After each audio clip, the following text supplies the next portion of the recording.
So we'll start with the meeting minutes and then move on to the major discussion here. Any questions about the minutes, guys? No. I'll make a motion to approve the May 12th and May 29th meeting minutes. A second. All in favor? Aye. Aye. I have to abstain from the second meeting minutes. I was not here. I have to abstain from both. All right. In the interest of not making you all sit here for a bunch of Did stuff. three of us just abstain? No, She abstained. That's three of us. That means we can't pass it. you have to, you were at the second meeting, so you at least have to pass the minutes from the year-end meeting. We can't have Okay. three of us Sarah and abstain. I weren't here to do the final bills. You can abstain from the meeting minutes from the regular meeting, but not the, When I'm abstaining. Okay, then we We- can't pass that one That's because fine. there's three of us. It's only you and I that are saying to do it. no, so- I also passed the first, not the second. So we have Gotcha. 3 and 3. Okay. Sarah and I abstained from the second one. meeting. Okay. Hope and Sarah from the first. The other 3 voted aye. Sorry, that was so So confusing. I just probably wanted to couldn't have make done sure we them in had it one all. go. That's bonus points for us because Because we got both. of we them. got both of them. True. We were here. Oh, you got that? Peggy. Or Peggy. Jesus, it's her last name. It's on the thing. My brain. Good, Peg. Okay. Okay. In the interest of not making everyone stay here longer than they want to, although you're all more than welcome, we're going to start with what I presume some of you are here to talk about, which is the public swimming committee strike team, whatever we called you guys, proposal and quick public Q&A. Greg, you want to start? And then is Janet here as well? Yes. Okay. And then Hope you were on that as well. So I'll let you guys go for it. Dick is here. Dick and Patty are here. Can we? Oh, great. we get a I map couldn't up get the there? map. You couldn't on get the there, map. no. I can maybe put it on the one on the back, although that might be harder to. Okay. Okay, so I will start and there's a lot of information. So if I forget something, then, feel free to jump in, talk over me, whatever you want to do. I guess I'll preface this with 2 things. First of all, tremendous thanks to the other work group members. The amount of due diligence that they went through in a short period of time is amazing. We formed this group just a month ago as a result of the community visiting sessions. And I think because we're all so excited to be working on it, everybody kind of took their assignments and ran with them. And when we reconvened a couple weeks later, it was just amazing the amount of information that everybody brought back with them. So a huge thanks to them. Hopefully there's a lot more work to be done, but you expect government to be inefficient, and it certainly wasn't the case this time. Second thing, very, very important. When we first got together, we acknowledged that no matter what we came up with for a proposal, it was going to be an impossibility to get everybody's buy-in. It just wasn't going to happen, and it never does. We all were very cognizant of that. So we approached it with the idea that we would try to do something that would keep disruption to a minimum. And where we were going to have concerns, we were committed to work with those people directly to see what we could do to mitigate those issues. And in a couple minutes, I'll go into that in more detail, but I want to get into basically the scope of the proposed project. No map, right? Um, I can try to put it on the back. It'll take me a second. Let me go, hang on a second. You can go. It might Okay. take you a minute. Okay, we're gonna try and see if we can get a map up here, but I'm gonna go ahead anyway. The, the project is really, there's two parts, two components to it. The first is a public swimming area. This is not, by any stretch of the imagination, this is not an attempt to recreate a Westcott's Beach in Sackett's or anything of the nature. This is simply finding a location where we can allow the public to access the water. We are, I believe we are the only community, the only waterfront community in this area that does not have public swimming. Town of Henderson, Chameau, Cape Vincent, Clayton, Alex Bay, right on up the river. Everybody has public swimming facility, whether that's a pool or a natural place along the shoreline, but we just don't have that. If you grew up in Sackett's before the 90s, you probably remember jumping off the oil bridge, swimming right in the harbor, things that were kind of a rite of passage. But since the 90s, that has, gone by the wayside. So again, we were looking for an area where the public could access the water. We identified a parcel.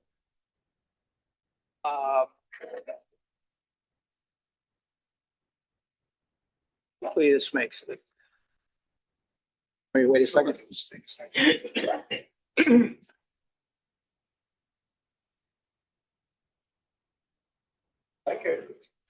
That's not it. Damn. That's not it either.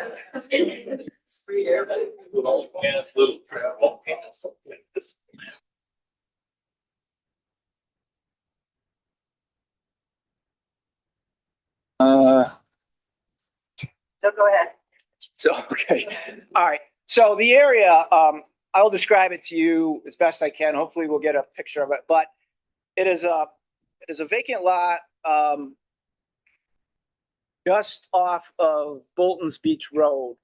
If you're not familiar with Bolton's Beach Road, if you go down Ambrose Street, if the Legion is on your left and you're going down Ambrose Street, it's a little gravel road off to your left. It's a dead end road. It has a couple year-round residents, couple seasonal residents on there. So the property that we're looking at is adjacent to that road and actually includes that road. The road, Bolton's Beach Road, is part of that parcel. There are neighbors, obviously on Bolton's Beach Road. There are neighbors on Ambrose Street that back up to the parcel. There are neighbors to the west. There's a little dirt lane there that's called Poverty Point, I think. It's not anything official, but there are residents that use that. So the property has residents on three sides. We're getting close.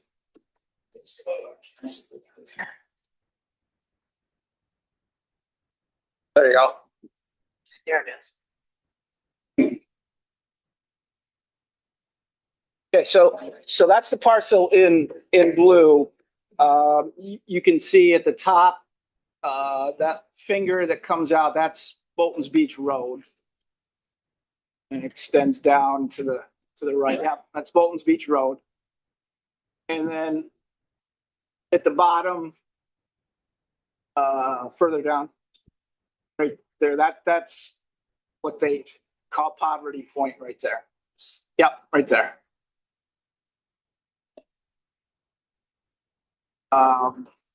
One other thing to note, there are approximately 40 deeded access rights to this parcel. Not 40 residents, but 40 access rights. So there are residents who own multiple access rights to this property. Those rights have been in place for a long time. Those rights have to be honored. They don't go away. If any of those houses were sold or handed down, those rights would go with the property. So that's something that we obviously have to address. What we're talking about conceptually is this area being accessible by pedestrians or by bicycles only, no motorized vehicles. Other than we would have an ADA compliant drop off pickup area. But other than that, access would be by foot or by bicycle only. We would have hours of operation. We would have restrictions on the parcel that the public would have to comply with. The people who hold the access rights are not subject, would not be subject to those. But I think, Janet, you suggested the conversation this morning that maybe we pull in a representative of that group down there onto the work group to kind of help us establish what the criteria would be for use of that. And I think that's a great idea. I think we should absolutely do that. And Steve, not to single you out, but if you would be interested, we'd love. Until I talk to everybody out there and they want me. Okay, And I'm okay, presenting anybody that you want. okay. All right, well, so we're looking for someone that would be willing to represent the residents down there to help us with it. So, we'd love to have you, but if you think there's somebody else that would like to do it, that's fine. Anything else about? Benefit of purchasing that is that the township would then plow. Oh, right. I'm sorry. So Bolton's Beach Road is a private road. If the village were to acquire that, we would offer to pave that road, and then we would be responsible for maintaining that, which would include, of course, regular plowing in the winter time. I think also Poverty Point, that's just, I don't even know if there's gravel there. It might be just a dirt lane, but is there gravel? Okay. But we could certainly make improvements to that as well, so that the 2 or 3 or 4 residents there would have, a better means of ingress and egress. Else there. So Yeah. I walked down with Janet after the committee kind of sent their proposal and suggested talking about it at this meeting. And overall, the concept is we can't do it in a way that works and helps improve the situation for everyone or nearly everyone. Somebody might prefer we do nothing, but we want to make sure that this is done in a way that is helpful for most, if not all, people here. Right now, this is maintained not by any enforced contribution. There's no HOA that says you have to pay towards this. And one of the benefits would be if the village acquires this parcel, we would take on maintenance of the road and the yard as well as the beach frontage. Ken and I stood under that tree for about 45 minutes with Steve and talked about the different aspects of whose got the deeded rights and just what the details were that we weren't privy to.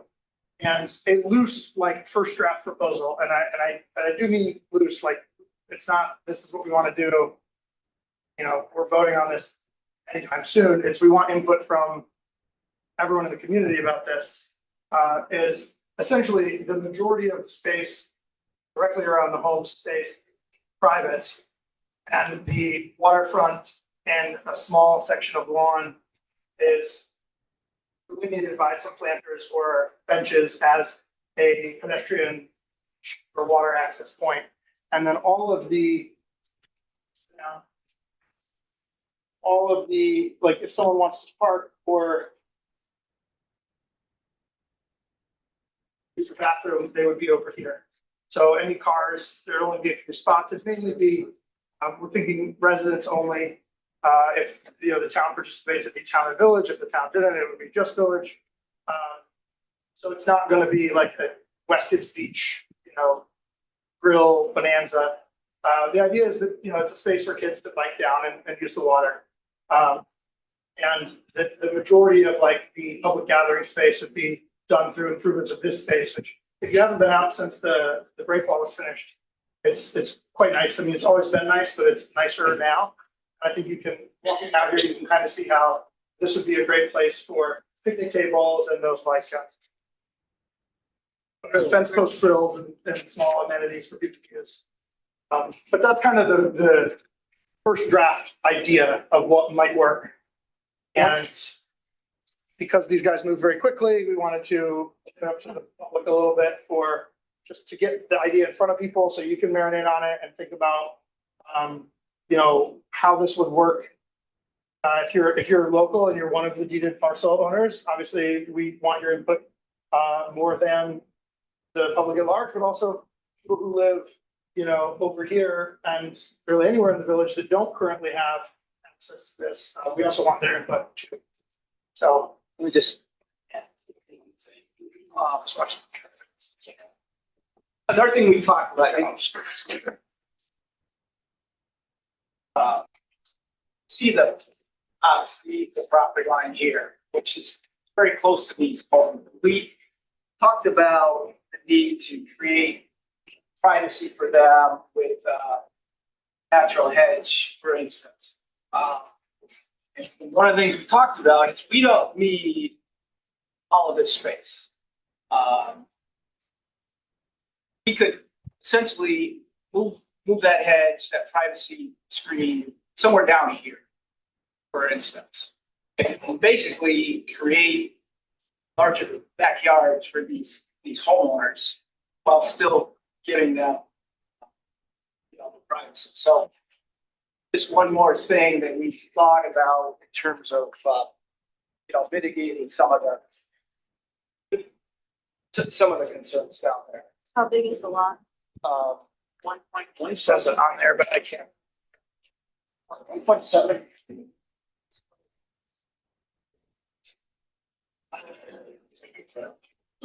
You have it in the report as 1.2. 1.2. 1.2. Yeah, where'd you go? Gianna. Where's Waldo? Do you have anything we missed for a general overview? I think it's important with the whole, everything we talked about. That's only part of it. Right, Let's talk about either water treatment plant. right. That ameliorates some of the concerns. That's the only place where everybody can congregate. Where the other place we talked about, that needs to be also mentioned at this point. Yeah, I was gonna do that next. I just, are we leaving anything out here? We're not having those questions. Question, Brenda Taylor, I live on Ambrose, just across the street from the center there.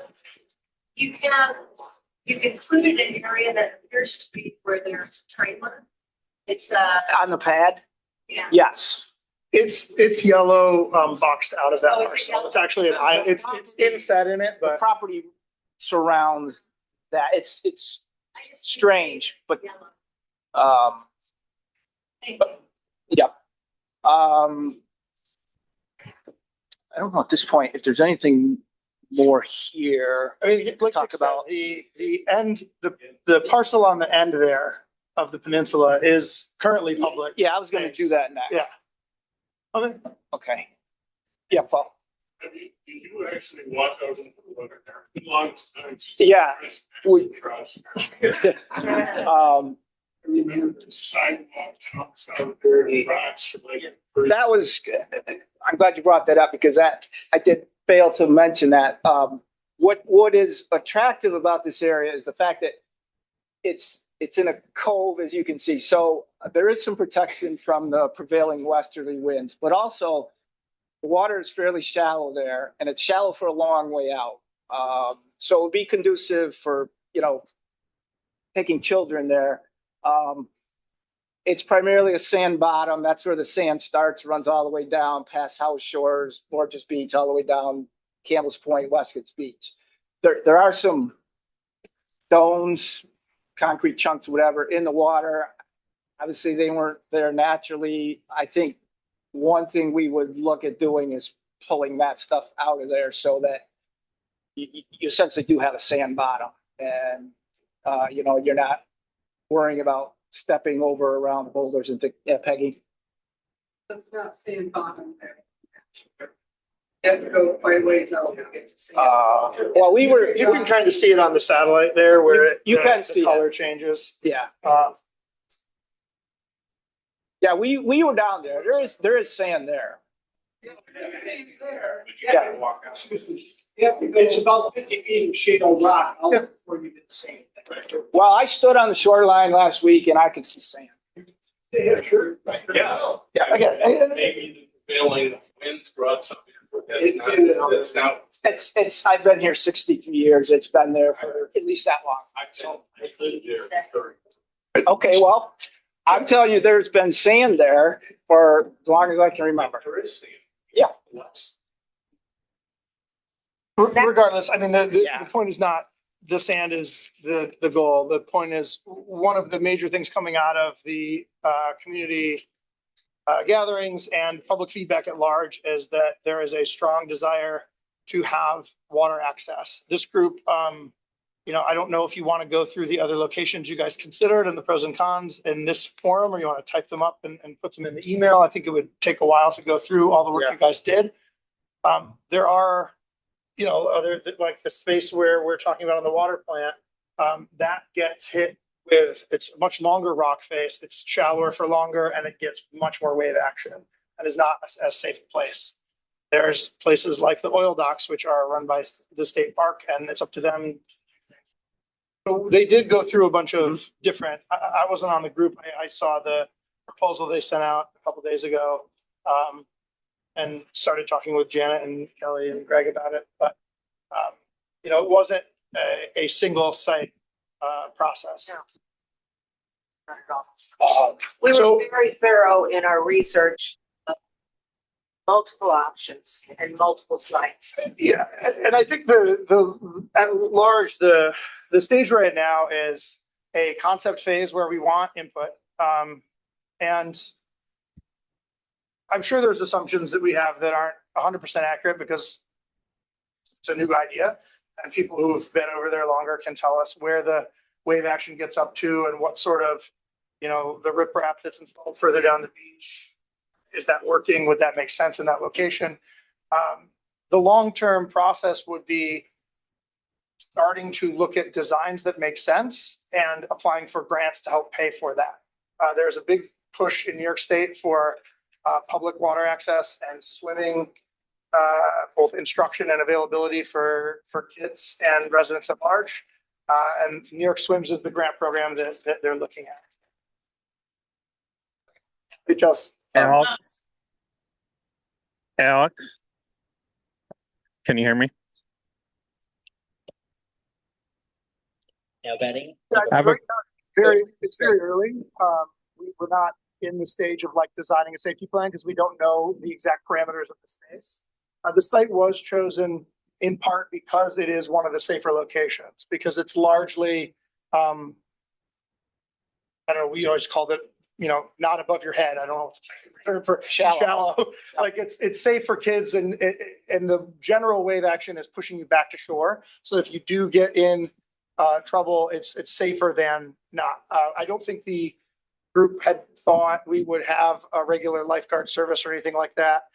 It would I just did the be, research on that. Yeah. I called all the different villages along the waterfront. Very few have lifeguard service. Reason being is very expensive and you can't have to have a certified lifeguard. And they're gonna go to the state parks because they're getting $5 an hour more than the villages can pay. Therefore, it is very possible that it would be assumed at your own risk, which means parents would be there with their children. Another thought that we had was to have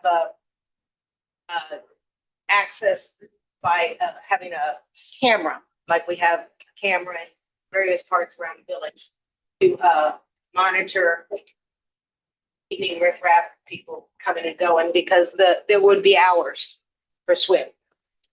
Specifically the hours. Right.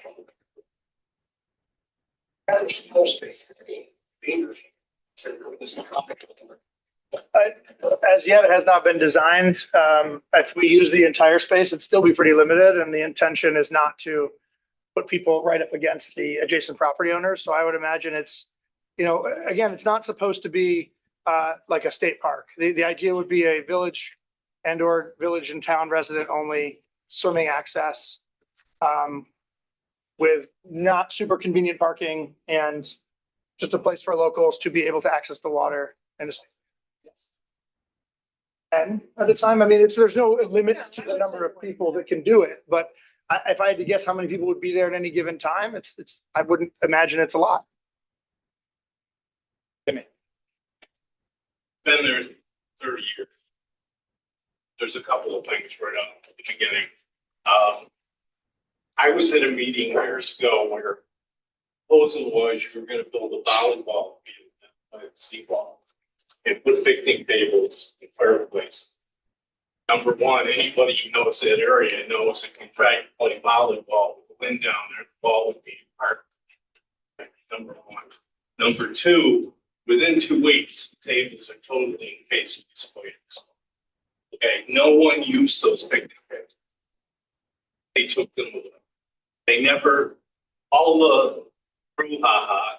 And the reality is, when you go down there, if you went down there 2 weeks ago, it looks like the people visiting have Tourette's because of the insects that are around. Yeah. Okay, I'm just trying to lay some ground. Yeah, I live right around the corner. I know exactly what you're talking about. Those insects disappear within a couple weeks. Well, Um, after a month. yeah. Just bottom line, you bring up the fact that you want to privatize those backyards and put in a head. That's their view of the water.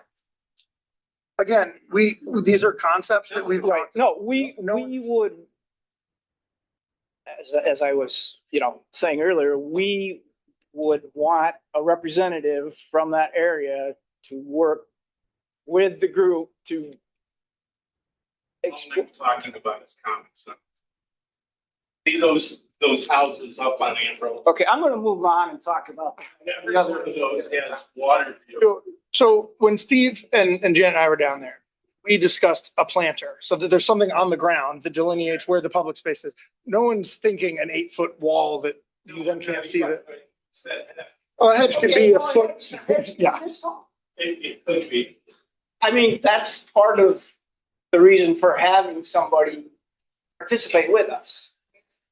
Yeah. So you're saying Exactly. for village residents. I'm sorry. Yes. One of this for village residents.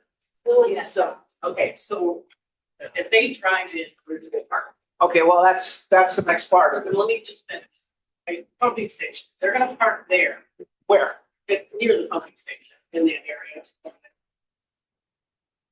There's tractor trailers, we live right on that corner. Okay, so I'm sitting there all day long working and I see all the traffic comes down.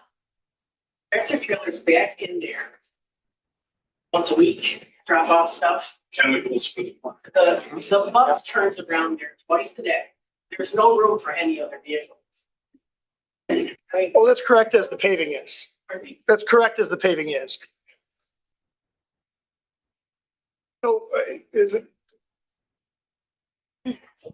That's correct as the pavement is now. If you put that additional, you can park 8 cars there and the same exact paved space is available. So again, like, and keep in mind, there are many problems we need to solve to do this right. But I think the perspective I'd like to take for now is, what are the problems you see? How can we address them? And can we get somewhere that makes sense for everybody? And if the answer is no, and we don't get to some place that makes sense, then What about what age you determine where the parent has to be?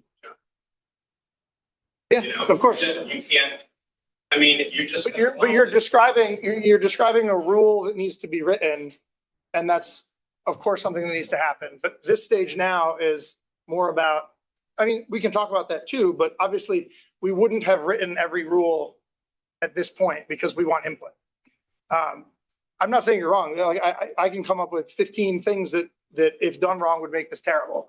And probably most people could come up with 5 more and we'd be here all night. The goal is to figure those out in advance, design a space that's better for everyone, that makes it nicer for the people that live down there as well as the people that don't, because it's now provided for with public resources instead of a small private group. Only some of whom actually have to pitch in because there's no structured HOA. Are you gonna have, you know, like one issue with us would be, it makes sense to have it closed. Because what happened down at the seawall Sure. years ago, is kids would pitch tents and they were there till 3. Then they started bringing cars down, right? And they left booze bottles. Yeah, I mean, it's like any of our parks have hours and rules. So what I think we had in mind, yeah, this is down the road, but it would be something like July 4th to Labor Day, let's say.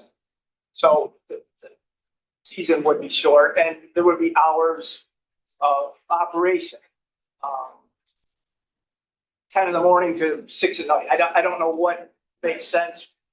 Yeah, that's why we would want the residents part of this. You know, what makes sense? We don't want any cars down there. Right. Okay, it's just pedestrian traffic and bicyclists. I would say no dogs, no music, no loud music. We're willing to work with you guys on this, but where I'm coming from is this. It's a very quiet, Right. decent place. Right. And we don't want to have it turn into chaos and litter, you know, No, absolutely. which is what happened in the reality of the picnic tables at the seawall. That's the reality. That is what you guys tried. And it was, I don't know where the picnic tables went, but they never do that. So there's some realities down there that you're gonna have to deal with. Greg, can I ask a question? Yeah. What is your, do you have a timeline? The Is it- timeline is driven by the grant. The grant is offered annually though, right? It's grants and counties. But let me just finish with this and then we can start on questions again, because it's really hard. This parcel is village zone, that's the water treatment plant. What would happen here, this would become a park picnic area. And if you've ever been down there and seen the sunsets, there's no comparison between what you can see there versus what you see up on the mountain. I mean, it's just absolutely spectacular there. But we would create very small parking area here. Talking about 8 to 10 spaces maximum. That people would use if they come by car to use the swimming area. They would park here and walk down here. There would be, We planned on them walking all the way down to Bolton Beach Road. yes, correct. Putting So in- park here, You come out, no, it's not. It's not. Bike racks at both of the parcels, really to enhance the opportunity of biking rather than driving down there. This area would include tables, Grill. the grills. We talked about a pavilion such as what the school has for their outdoor classroom. We would have a porta john. Right, but eventually I think it would be more than that. It would be a permanent thing. And then the other feature here would be a splash pad. On this point, on the park, that's a biggie for everybody. See 8 cars, it's a 95-degree day and everybody and their brother wants to swim. We're gonna be parking on Ambrose all the way back. The center is that. Well, we'll have to decide if that is something we would allow, or we would say no parking, and then we'd have police. But the problem, a lot of our families there, and I mean, right now they park in front of other places. We're on power. That's us. Okay. I aimed it. I like it. And our family parks. Yeah, hang on a second, Peggy. Oh, go ahead. Well, our family parks there, so if you say no parking, what happens to our family? Well, I mean, We can have. we're getting into the weeds on this, but Well, I'm just That's saying, where if you you're put gonna- signs up. Yeah, I mean, you may not make sense to put no parking signs. it would be by permit only or something, let's say. I mean, there's a way to work with this. You know, Don't want to see no parking signs. well, it might say no parking except by permit only, For resident only. or residents only, something like that. The other part of this would be a trail that would, connects the Bicentennial Trail. It's a trail that crosses from Ontario Street across the old Bolton Farm to Ambrose Street. It's not on this picture, it's further up, but we would create some type of spur coming off of that trail, coming out somewhere down on Brown Shores Road, so that if people wanted to access the park and swimming area, we're not comfortable traveling down Ambrose Street. We know cars travel 40, 45 miles an hour down there. Okay, so basically, like down through here, they've got an option if there were small kids on bicycles, have an option to get down there without traveling Ambrose Street. So this could be a loop added on to existing trail system. It could be just a spur. Yeah, it's something. It's detailed. It's Now, are you talking about main access? There was main access to the pump station or an alternative? There's just a pedestrian path, or a pedestrian and bike path, yeah, like the existing. It's a path. It's a path travel. Yeah, path. no, I know what it is. I'm just saying, are you saying that could use the path as the main artery to get to the pump Yeah. station rather than the entrance? Right. Yes. Correct. Okay, I think that's a great idea. Yeah. Yes. And again, if you live down there, you know how fast cars travel I do. down Ambrose Street. Yeah. Until they get to the houses, then they slow down. No, they don't.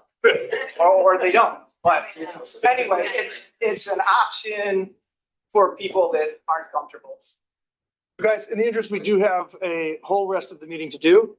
Give it about 5 more minutes of just back and forth. But I think just generally, we had a small group cite a few different options.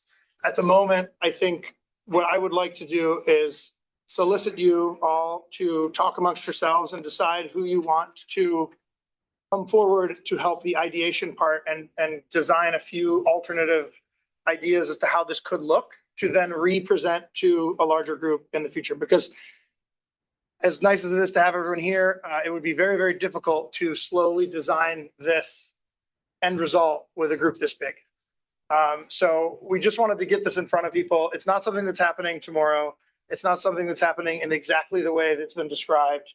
This is, I think, a good proposal with a lot of potential and a lot of details that need to be figured out to make it work. And that's the general message tonight. I think we knew that there was gonna be some pushback from the residents, which we understand completely. We do.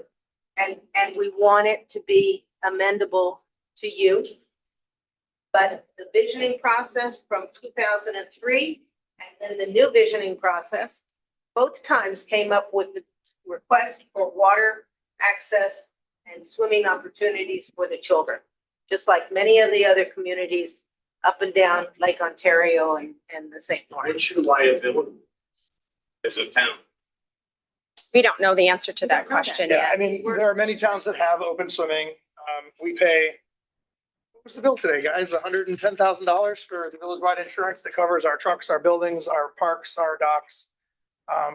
It would Other likely change insurance that number by a few vehicles. $1,000s to add space, because every time we add space, it does change it. Every time we add a vehicle, it changes. But we have an insurance carrier that we had to, when we put the marina in, they had to rate the docks as well.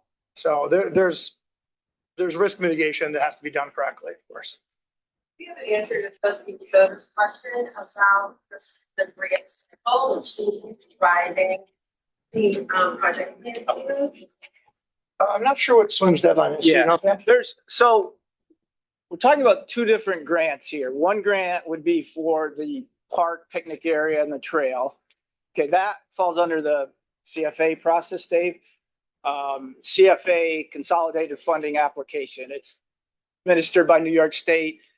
That's on an annual cycle. The deadline for applications is July 31st of every year. The other parts of it, creating purchasing the land, creating the swimming area, the splash pad, those would fall under New York Swims, which is a relatively new grant.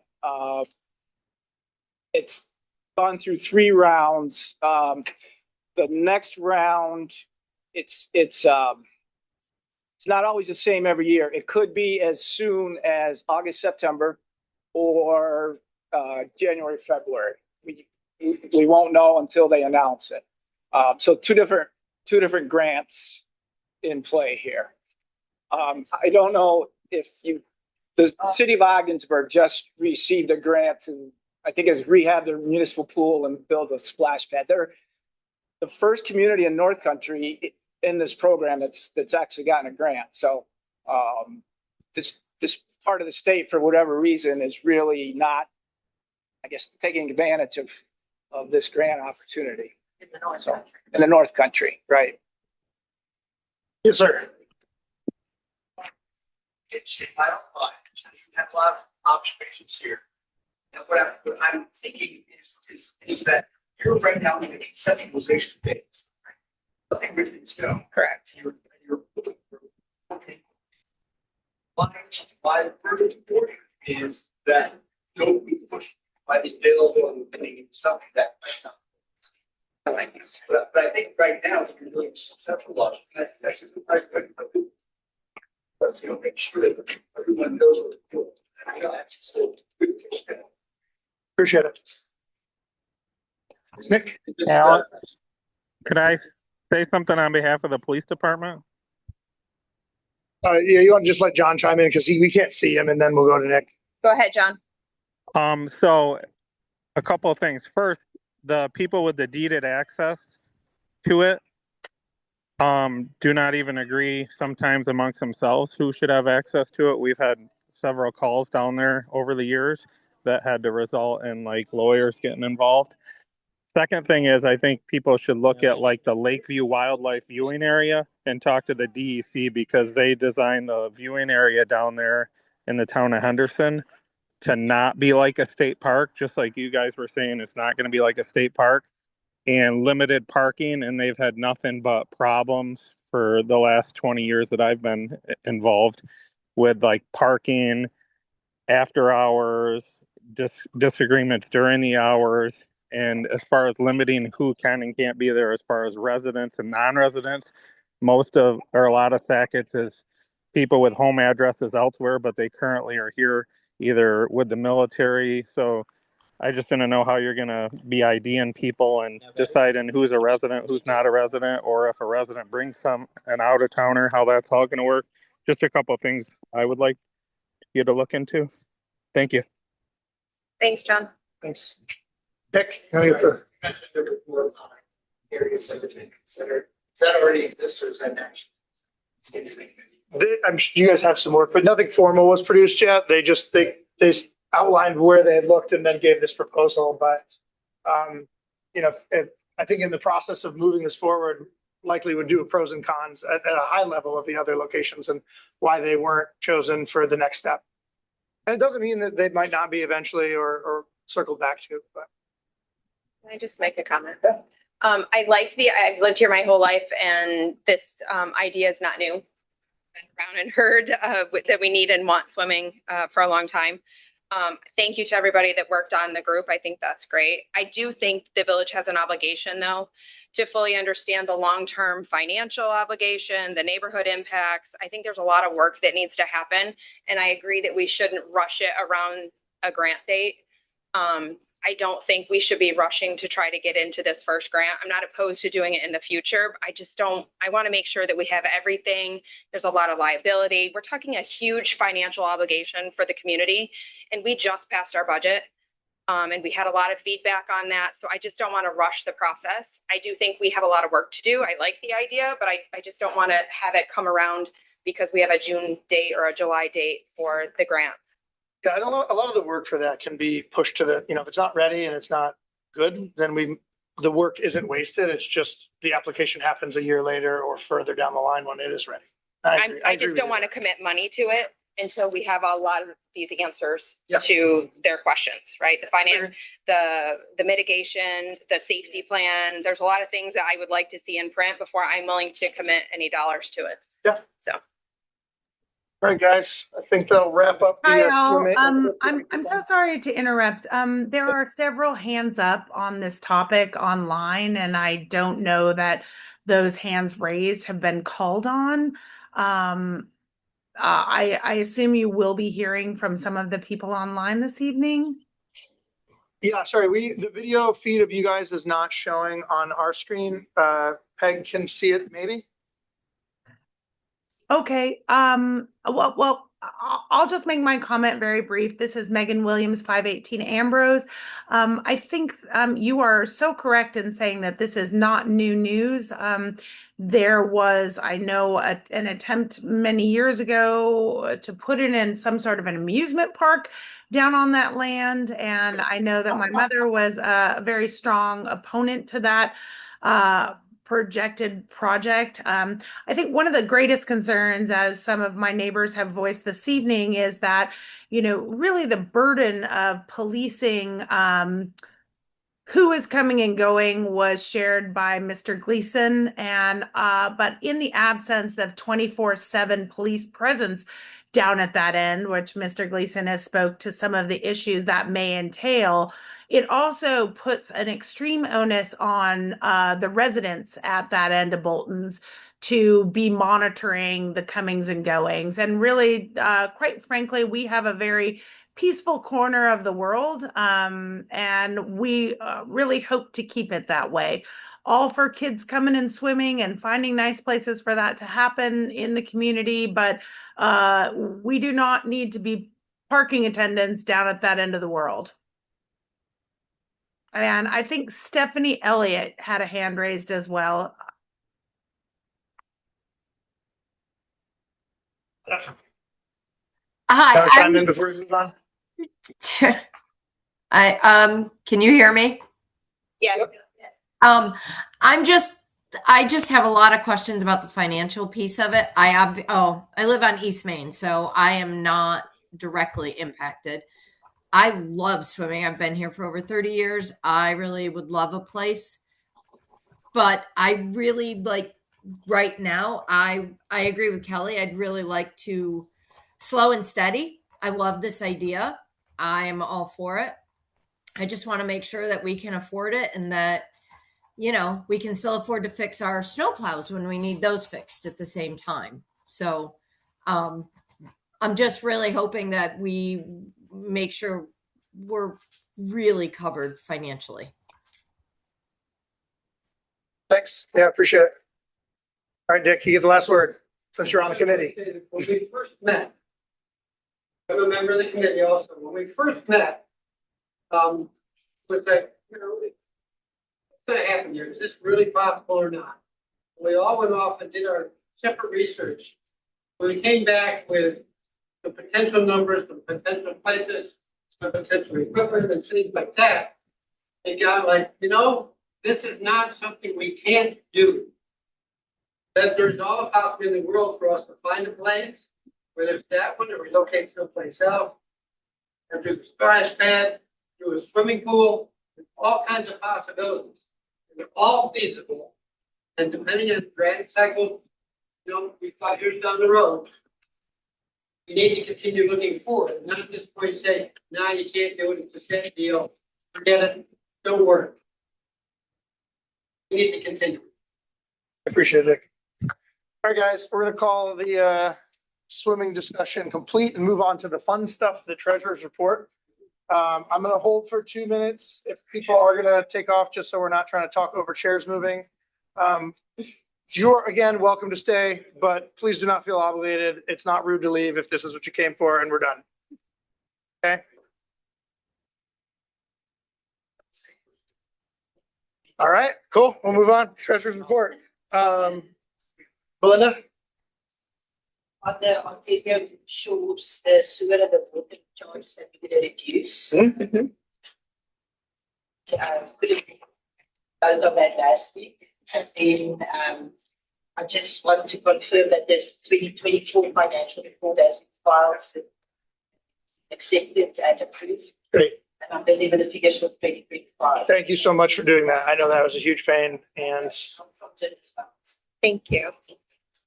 Greg needed to recuse himself, correct? On the Ontario one. oh, and- sure. And And there weren't enough of us to vote With that, after yeah. that. So can you just explain real quickly to everybody else here what the Ontario debt payment lowering is? Yes, so that's the agreement that was reached a couple of years ago with the Ontario Shores people. We gave the sewer and the payment of the debt is actually $120 annually and $175 annually. So much of those debts have been paid, so we are reducing the repayments now. So going forward, November will only be 375 annually for sewer and it will be 65. so the, I'm not sure what the timeline is, but then that will be paid and it's coming down. And I just want to assure you that we are taking that money that we should do. Yeah. the residents on that road opted to, rather than wait for public extension of the water and sewer, they took on private debt within the village for those residents only. And as that has been paid off, our long previous treasurer, Jim Uhas, has done a recalculation because of the debt pay down to lower that rate so that it's a little softer as we get closer to paying it down. You need a motion from us to do that? Okay, I'll make a motion to accept the debt payment lowering as noted. Thank you. All in favor? Aye. Loans too fast if anybody's got questions, otherwise that's what on my side. All right, I'll make a motion to pay this month's bills. I'll second. All in favor? Aye. Belinda, just while we've got you on the front stage here, we had a discussion with Betsy Reagan with the Housing Authority about opening a bank account. I had thought it would be relatively easy for us to do for them and have it be like one of our willed accounts. We have those like trusts that are, Linda explained the difficulty of that. With those willed accounts, there's not a lot coming and going, but every single donation to the Housing Authority, whether it's $5 or $50 or $5,000, would require her to do accounting work.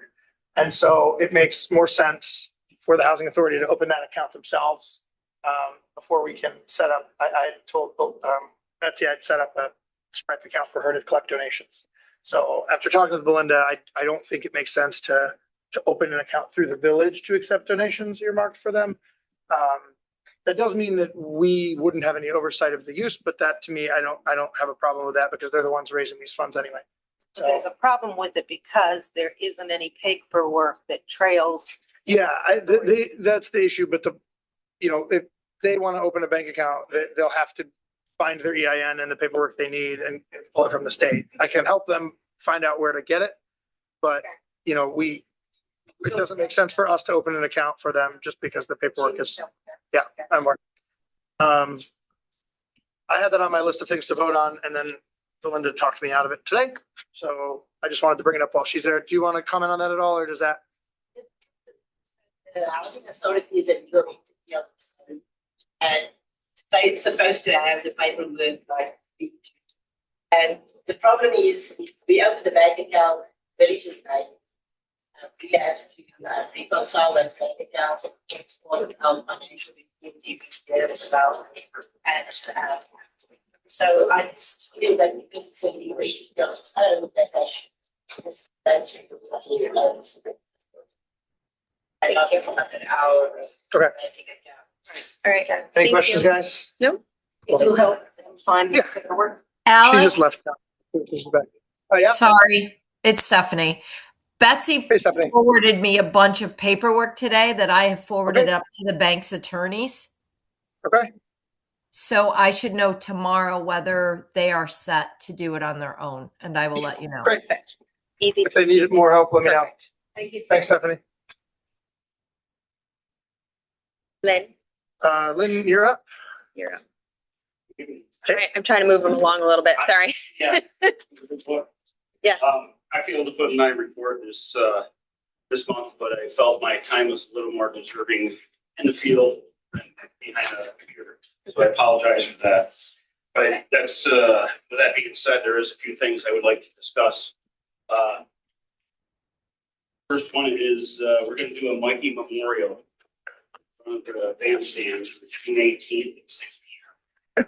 You all are invited to come if you wish. Or the suite. What time? 6 o'clock, June 19th.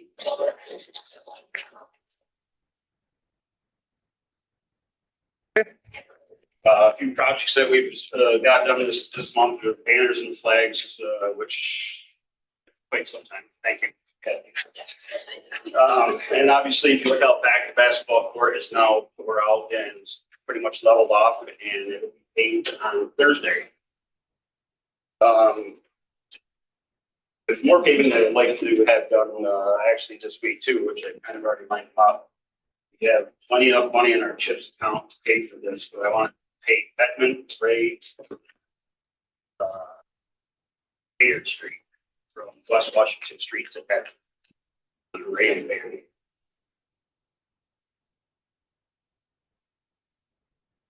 Do you need us to do something to allow that to I happen? don't think so. If you need to work with John to close the street, I don't know if John, you're still here, but Which, I'm just letting you know, I've never had to do anything extra. Okay, I was Let you just- know what's happening. Okay. actually.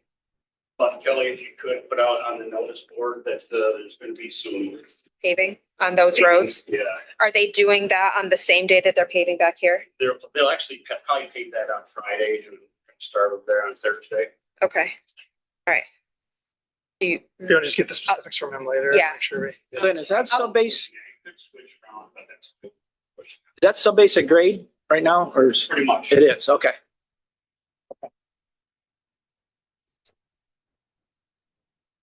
all right, I'll just One put, more question. I fought against this, I lost the battle. And this is the very reason why I argued against it, but the crosswalks downtown are dipping where the pavers are.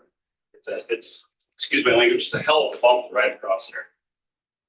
I propose pulling out the bricks and paving in between the two curbs. So yeah, we talked about this. If you've been down to the end of, is it Barn Alley technically? The little mini water. Between the gazebo and the business. Oh, I know. I'm just, the spot where you were showing me the brick design you want is done behind, the old. Oh, well, it's stamped. So it's the same, it looks like brick, but it's I stamped gotcha. and Yeah, it's a yeah, little yeah, more yeah. robust. You can attempt that or just straight up line. So where is it that you're trying to It's the do? crosswalks that fence off Market Square Park and the visitor center lawn Where the are, ballards they're are? sinking down. Yeah, With the, Okay, so with the you're bricks gonna are sinking. Yes. pave around the ballards? Okay. But I mean, No. I think we can definitely do something, but let's get with Dave and make sure. I'm more concerned with the timings. It's put them in and. Yeah. Oh, good point. That's why we need to converse about things sometimes. I can hold up on it. I was just thinking papers would be here this week, so. it's kind of- Okay. That's a good point. Should it be dipping already, or should that be something that we need to look into?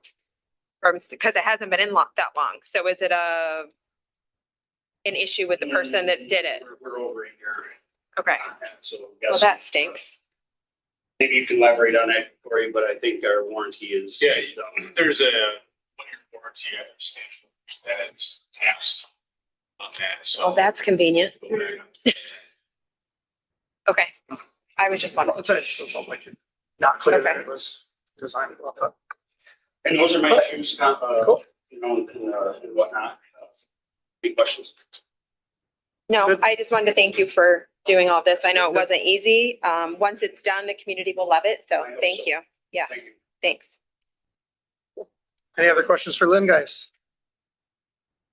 John, you still with us on the great speaker in the sky here? Yeah. I Alrighty, you're up, sir. I gave Peggy my report. Hopefully she attached it to your packets there. Business is picking back up. One other thing I wanted to point out on the report I added in there is a little outside of Sackett's, but if anybody saw the Sackett's PD car on that stolen vehicle that was recovered in Adams, I was on my way back from the garage with our car and came across a stolen vehicle that was stolen from Arsenal Street McDonald's. So we helped locate that for the city PD and bring that person to justice. But other than that, the speed signs are out. And if there's a need for them down on Ambrose, we can move it down there to get a ballpark about the traffic.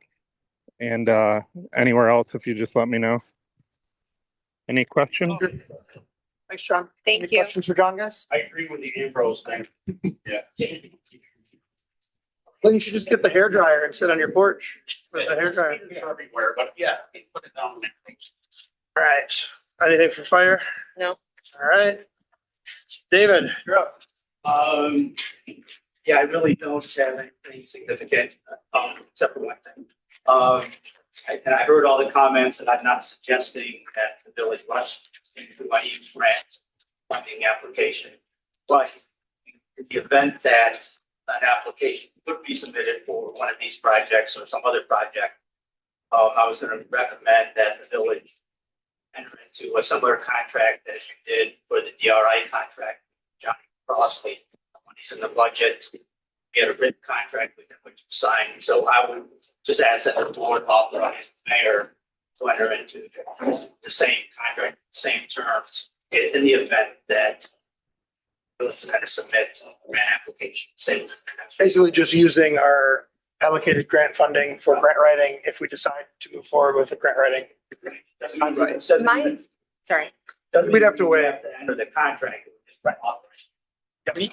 We have talked about looking into actually getting a grant writing at the last conversation that Greg and I had. Because we've had a grant writer position in our budget for the past 2 years and we haven't hired a full-time person and we need to.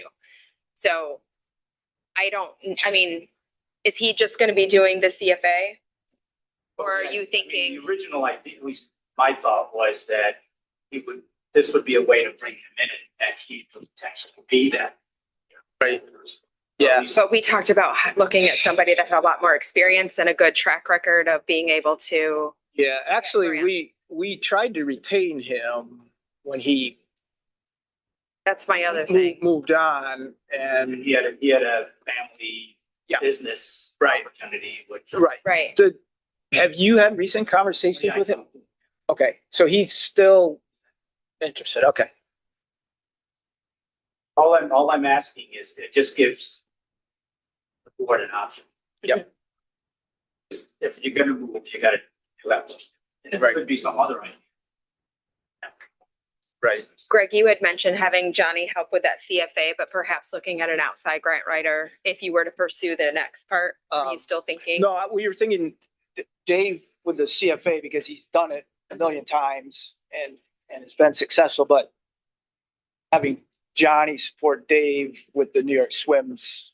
The New York Swims is indistinguishable as far as the type of questions. Okay. A lot of the grant applications and. So all your demographic information is just, Yeah, it's not significantly different than. Okay. I mean, there's, I don't know how many grants within the CFA, but they all ask, some basic some questions for the things. I'm not opposed to having Johnny, but we need to, we keep kicking down the hiring a full-time. And that's, we talked about bringing that up at this meeting to move forward with at least exploring options of perhaps Diane Leonard in her office to see, we have money bit in there. We talked about the town going in with us, that if we contracted with somebody. Was the town interested in? Yeah. Okay. So that's, That'd be 50/50. correct. Right. And the school was also, she said she only had 5,000 that she could budget for it, but Right. I would like to look at that. Yes, we need to do something for the CFA in the essence of time, but I just don't want to sit on, because we keep talking about it and it's in the budget every year and we don't do anything. Well, that's why this is the way, my opinion, to do something. Okay. Because I think you also have to be realistic as to what you're going to get for the money. First of all, I'd recommend an in-house grant writer. Because if you go if you do out of house thing, you're just going to client that they're writing grants for. And administration is much more. The work really is administration. And it's very time consuming. You're sort of billed by the hour. Anyway, it's a long discussion. I just thought it would be a way. They are time sensitive, there are deadlines, and just, I mean, I wonder if we have enough. I'd be okay just extending what we did before and saying, we're authorizing Johnny to work on grants at the same hourly rate he has been within the budget we already did last year. It's basically an extension of our plan for last year. We didn't use the grant writer money last year, but We haven't used it. I know, but we don't roll it over. So it's the Oh, no, same no, dollar amount that's in But we there. budgeted for it this Correct. year as well, yeah. We need to move forward. That's all. Right. And I'm not discounting that about that more than I do. I'm just wondering, I would like to at least see something, a proposal of some sort from someone, or put out an application and look for a full-time person, one or the other. Can we keep a person busy full time? Do you think? No. That's why I thought hiring somebody like a Right. Diane Leonard. She's the only person I know of, so I'm sure there are other people out there. She's very, very busy, so I don't even know if she would take us on, Okay. but. So we would use him on an as needed I basis think with it's- a contract. Until we have a better plan, I think. So we don't. Yeah, he has an hourly rate. He basically just assists Dave, and the idea is he is taking some of the load off of Dave and learning at the same time. Right, but if we had a contract with him, then like Dave said, we're just not another client. Correct. We use him as needed, but he's ours to use. Yeah. They're ours in the towns. Yeah, I mean, Dave or I can discuss like a part-time thing with him and see if he wants something more formal than hourly as needed, but I think Kelly's for, exploring, finding somebody with more experience as well. I don't, Right. if we can find someone great, but I don't know that we can.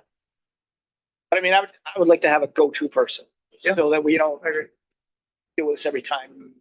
Well, and I know the fire department is in the middle of writing a FEMA grant right now, and they could also use a service like that. So like, I want someone designated to work with us, Yes, right. not just, Exactly. Right. we have lots of needs within Yep. the department. So I do think it could be used. Well, you've worked a lot with him, training him. Is he capable of taking Oh, yeah. on these projects on his own? Right, there's no magic to grant writing. It's real. It's kind of like lawyering. You got to know if you know your client. You got to know your client. You got to know, and that's another reason I wouldn't go. Have somebody that knows the village. Okay. One other discussion. All right, any other questions for Dave, guys? Kathy? The report to the, Google Drive, so you can match you guys. I'm sure people use it anymore. Yeah, the main thing I wanted to bring up, from the report was, repairs that are happening at the visitor center now. While the contractor was working, he discovered wood rot around the door, and I actually submitted a bill to you guys that we did get paid, at the last meeting, for that repair. So thank you very much for that. So we are currently sitting on the payments because our policy is not to pay until the work is finished. So we're currently sitting on about 12,600. He has asked, our contractor has asked that we release some of that to him just to be able to cover his labor costs because at this point he's almost done. But he has to wait 6 to 8 weeks for the wood to dry, before they can sand the paint. So he'll come back to do that. I mean, I'm definitely for holding back a meaningful amount so that he does come back. Like 25. That's. To hold back or to release?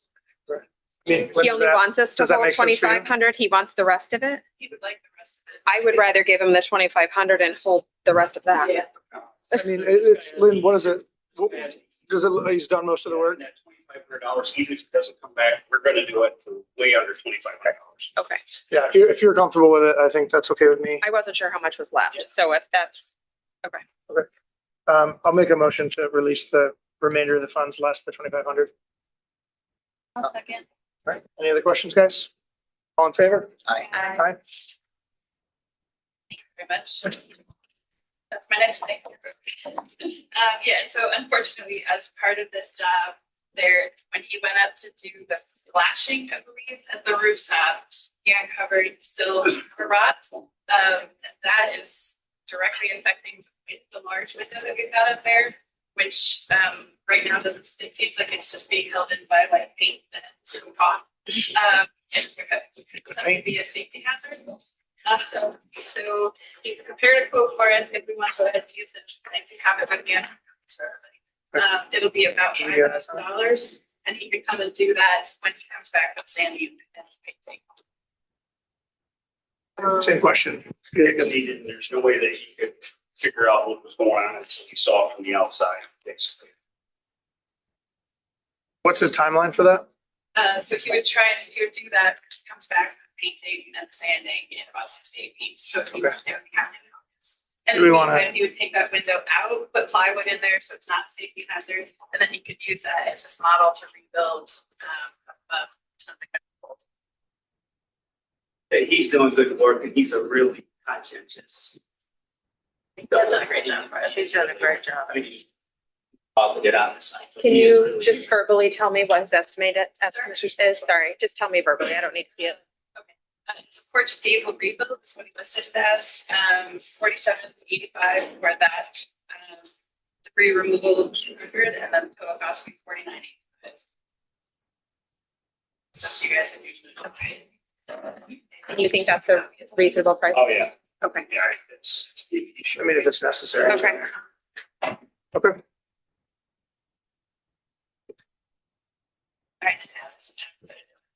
Report. Thank you. Yep. No problem. Thanks.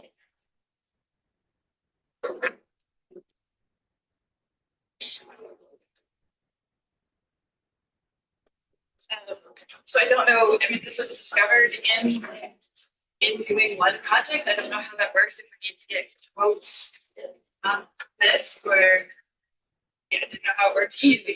I don't know either.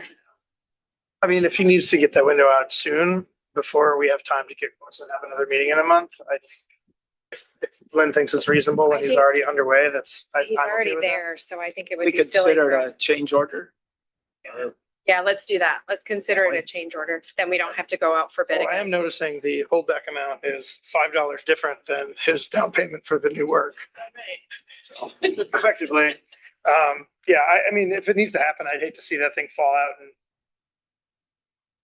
load and yeah, that's large. Yeah. Okay, I'll make a motion to approve the additional work on this project. I'll second it. All in favor? Aye. Kathy? The only other thing I wanted to add is we're looking for a summer intern now. So working with Central School. Cool. Did everybody hear that? They're looking for a summer intern. So if you really like spending time with us, know somebody who does. That's at the visitor center. Just don't walk directly into the window until that's. All right. Anything else, Kathy? Anything for? No, all good. Thank you very much. Yeah, you're up. For that, think that could do applications. And one new agenda for next week. Cool. Any questions for the planning board, guys? All right. Ready? Who's up? Not much to report, I think since last meeting. Just gonna make sure it matters they have a Navy point after assuming she shared it with the rest of the board. But, No. You know, the last meeting. I talked about this. Appreciate it. Dave just for me and Linda, I think purpose there was 60,000 that came in from. That's the big piece. So if you could send me that exact amount, I believe that's the last FEMA payment for the Martinsburg Park project. I'll verify that. Just send it to me. So that'll kind of close that out. I guess still kind of working with Dave on the LWRP grant. I think there's a little frustration. Dave's at should be a lot, just to kind of get this pushed. I think it's been 2 to 3 to 4 years of waiting for agencies to release a lot, 700,000. Yeah, less than that. Yeah, less. I think Yeah. might be the time to. Yeah, we just paid a nice interest bill on the bills this month. We can talk. Yeah. But maybe the time to. Okay. I was gonna say, don't we have a new resident that lives in Secret's that maybe? So, One house out, but yeah. I mean, but he lives here, so I'm sure he would help us. Let's reach out. Okay. Yeah. Dave, yeah, let me know if you have an idea. Well, in the meantime, we're paying interest on a loan that we're waiting on money from them. Okay. Yeah. Keep it short on our water sewer upgrades on the streets, continue the time. We did briefly talk, there are some areas in the village that are one of those being outdodged, there's 7, 8 homes. Opportunity if we wanted to include those in the project. We have funding, just the main source hasn't opened up yet, but it should be opening up the next couple of weeks. It's open 2 to 3 months, but there's some steps we would have to do initially. Either hasn't been sewer there instead of we'd have to do a secret type 1, so through that process. We would have to amend the bond resolution because we had 500,000 construction costs for the project. And I'd have to update our preliminary engineering report to make the budget and include that so it goes along with the 20 applications. Question I had about this was if we don't get the WIA grant, is it difficult to disentangle the additional part of the project? Because we are tight on funds to do this if we are doing it out of our own pocket, and adding a $300,000 to $500,000 addition for 8 homes to be added to sewer when they do already all have septic, I think would probably not be the wisest move. But if it helps us get WIA money and offset that increase, then it is. Would moving forward, would this be a problem if we didn't get the WIA money to, what did we call it? When we had the marina, there was the additional dock. It was like the plus or minus. Alternate? The alternate, yeah. I mean, can we treat it like that so that We don't even have to get that far. If we don't get the WIA grant, we don't have to design of that. Okay. It's going to cost, so it's easy for you to move it. Okay. Don't get the grant. Perfect. Forward. So there's, there's budget in the funding line to proceed with this. This if the board wants to do the funding application. I will say I believe it will help make our application stronger. There's a lot of projects in New York State are just replacing infrastructure. So now it's say replace all infrastructure and serving new residents that don't have sewer. So people approach on it. New. Well, it's Homes eight that homes that don't have septic sewer. at the end of our sewer line. He is. It They don't is. have The sewer. last 8 homes don't. That- Yeah. CC residents don't have this. Got it. And you need a motion to just basically tack on the up to 5,000 additional work to do this. Yeah. Yes. Any questions for Corey about that, guys? It's worth the swing. Save us quite a bit if and we've struck Right. out on it. And we're not 4 out times in a row? anything if they say Times? no. Well, just the.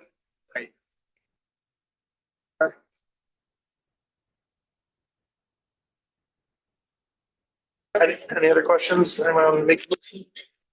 I'll make a motion. A second. Thank you. All in favor? Aye. Good. Anything else, guys? Appreciate it. Thank you. What you got for us from the office? I'm very busy. It's our ouch and water is ouch.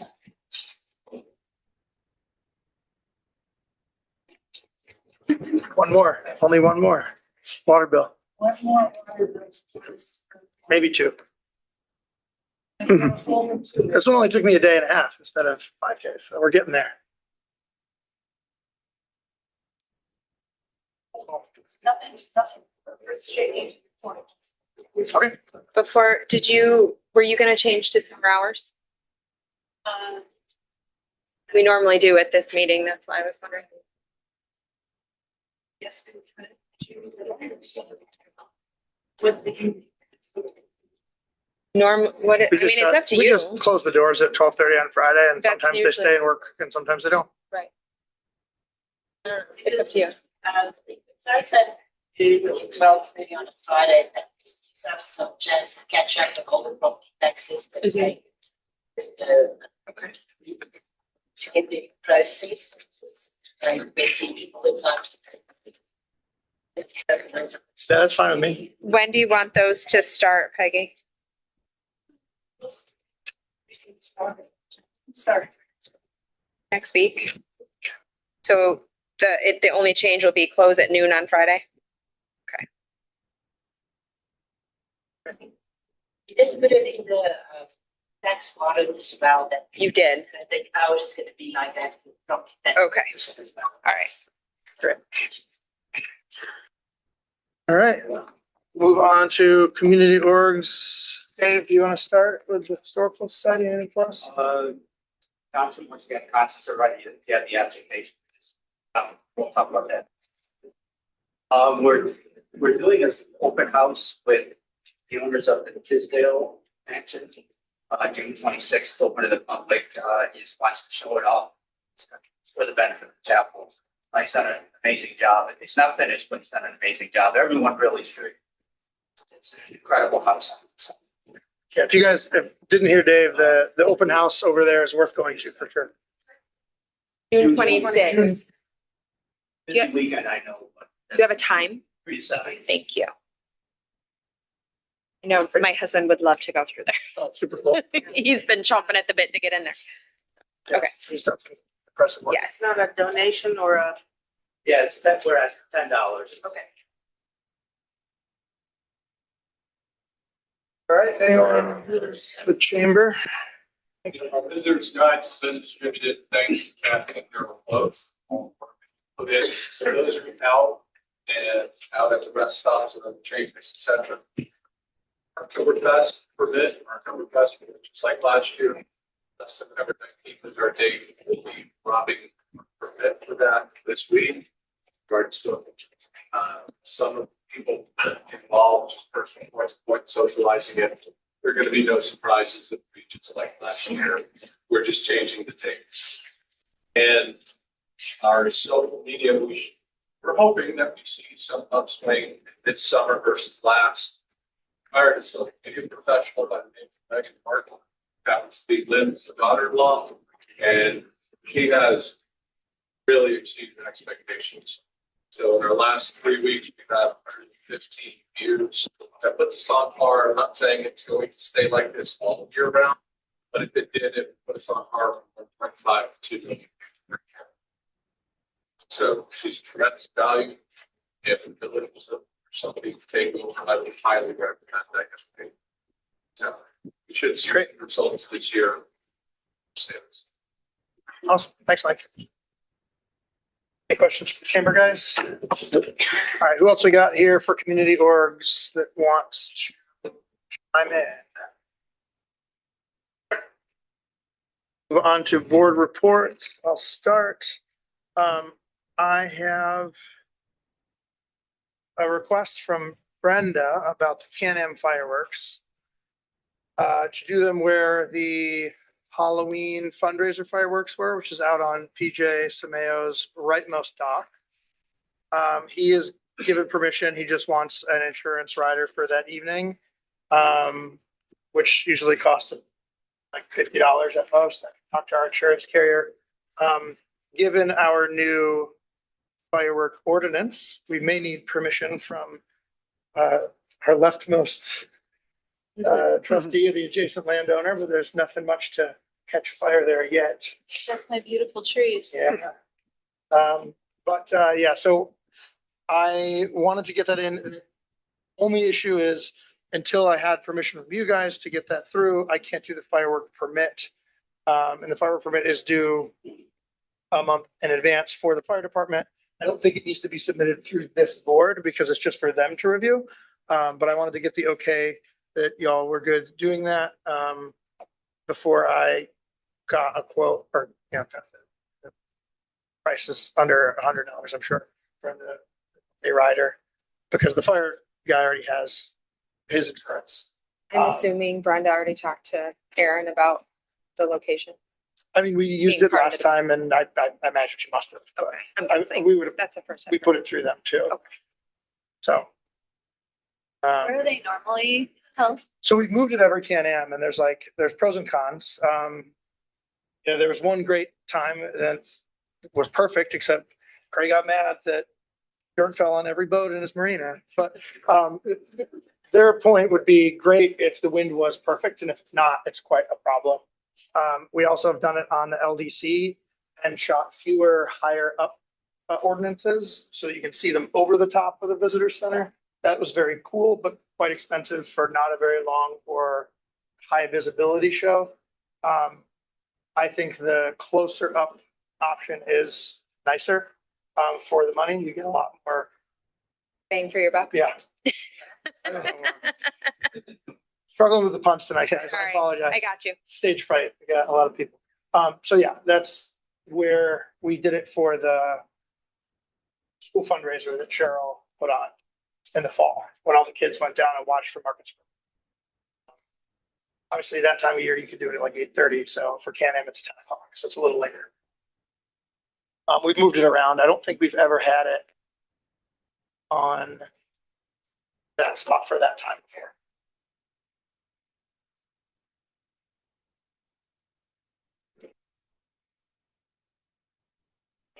I was gonna ask Steve, but he left. Any problems? Not that I know of. Okay. Closure on that. Let's see. The Dank letter, they actually reduced the fee a fair bit, and it was a substantial enough change that I wanted to run it by you guys. I didn't think there'd be any problem because it's just a savings, and it's front loaded, so it's a fair bit less. I think it's like a 20% instead of 30% increase. But because it was a big change and it just happened a half ago, I figured I'd wait and just reauthorize that you guys are okay with me signing the updated letter. I need a motion for that. Make a motion. All right. It's a motion to sign the Dank engagement letter as updated with a lower price. Second. All in favor? Aye. All right. And I have a request for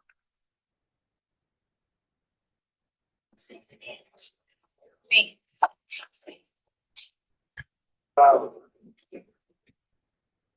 Frank, our new ZBA president, to appoint Mike Campbell to the open seat. Barring any problem with that, that was my plan. I checked with him. He's open to doing it. They don't meet very often. I didn't hear On from ZBA, there's an opening on ZBA. JP Constance is moving away. Frank is moving to his seat, and there's an empty chair.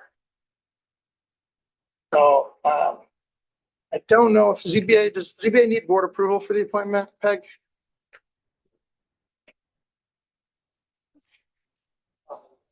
I'll make Sorry, with you, we'll get just it. in Yeah, case. yeah. Just in case it does need board approval, I'll make a motion to accept Mike Campbell. All right. Wait a second.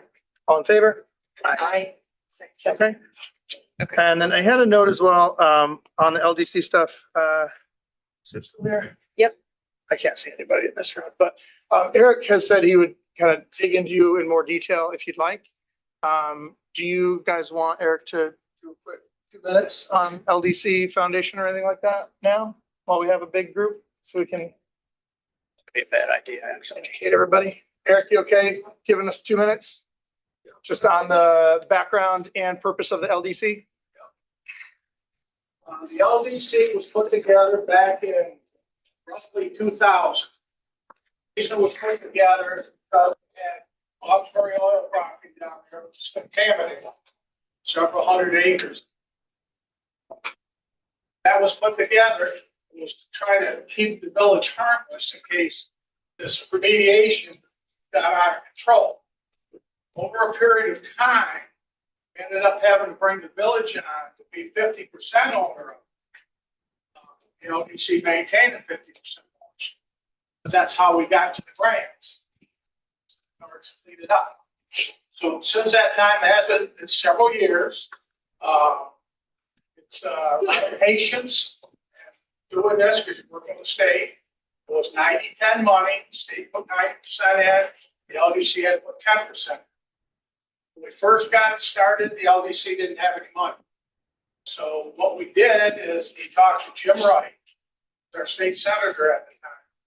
And we moved towards taking a portion of the LDC property. You know, south parcel, north parcel, going down Ambrose Street. One on the left is considered the south parcel. One on the right is considered the north parcel. Our north parcel, near the oil docks down there, was sold to the state for benefit. 78 or something like that. Okay, it was somewhere in that neighborhood. So the LDC got about 600,000 seed money. Some of this project that cost some money. So over the years, we got it remediated. It's up to residential standards. Put houses in there, put commercial in there, whatever we want to put in there. Essentially, we sold 10 acres to John Kent. He's a window testing business. He has the headquarters right here. He's expanded his business, built a nice new building down there, didn't go down Amble Street on the left. I don't know how employees got, let's say right around 30. They're all going to be situated. So that was a nice addition. Start talking about what other things we want.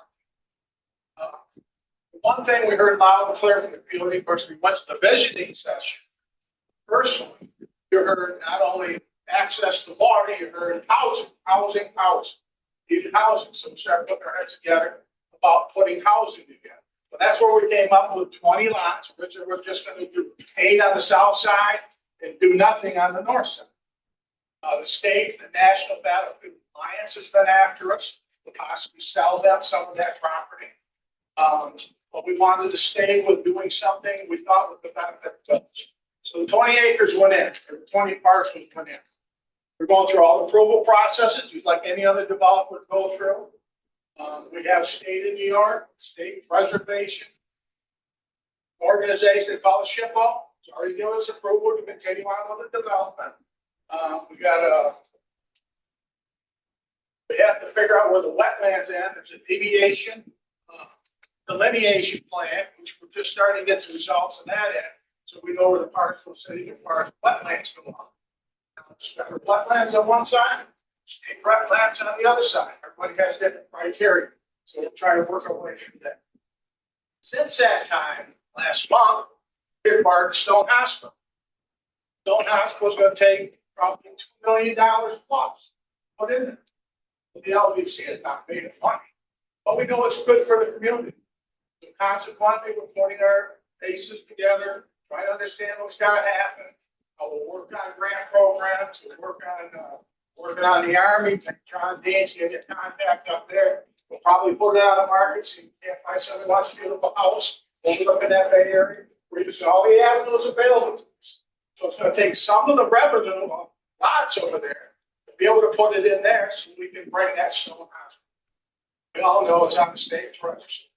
It's an 1838 bill, it's a beautiful bill. It's like the one across the street from me, but it's gonna take money. That's what we're all about, that's what we're doing. We have 7 people on the board, 2 are from the village board here, and the other 5 are at large. Questions? Yes, ma'am. I want to follow the money. The LDC is a profit, it's a so are the investors, do they have to put money to the rest of the LDC?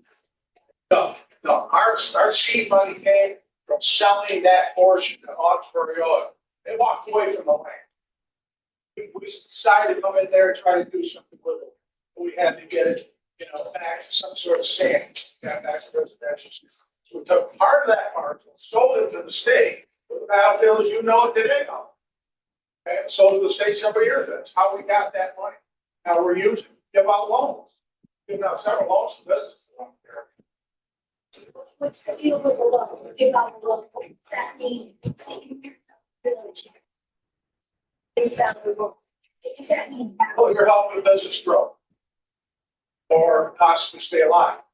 And what we do is we marry up the money. We usually $25,000 loans. We give out $12,500, and the IDA, county IDA, gives out the other $12,000. They administer. All we got is play next year. We have one loan outstanding. Probably won't do any more until we understand that the stone hospital costs. That's good. But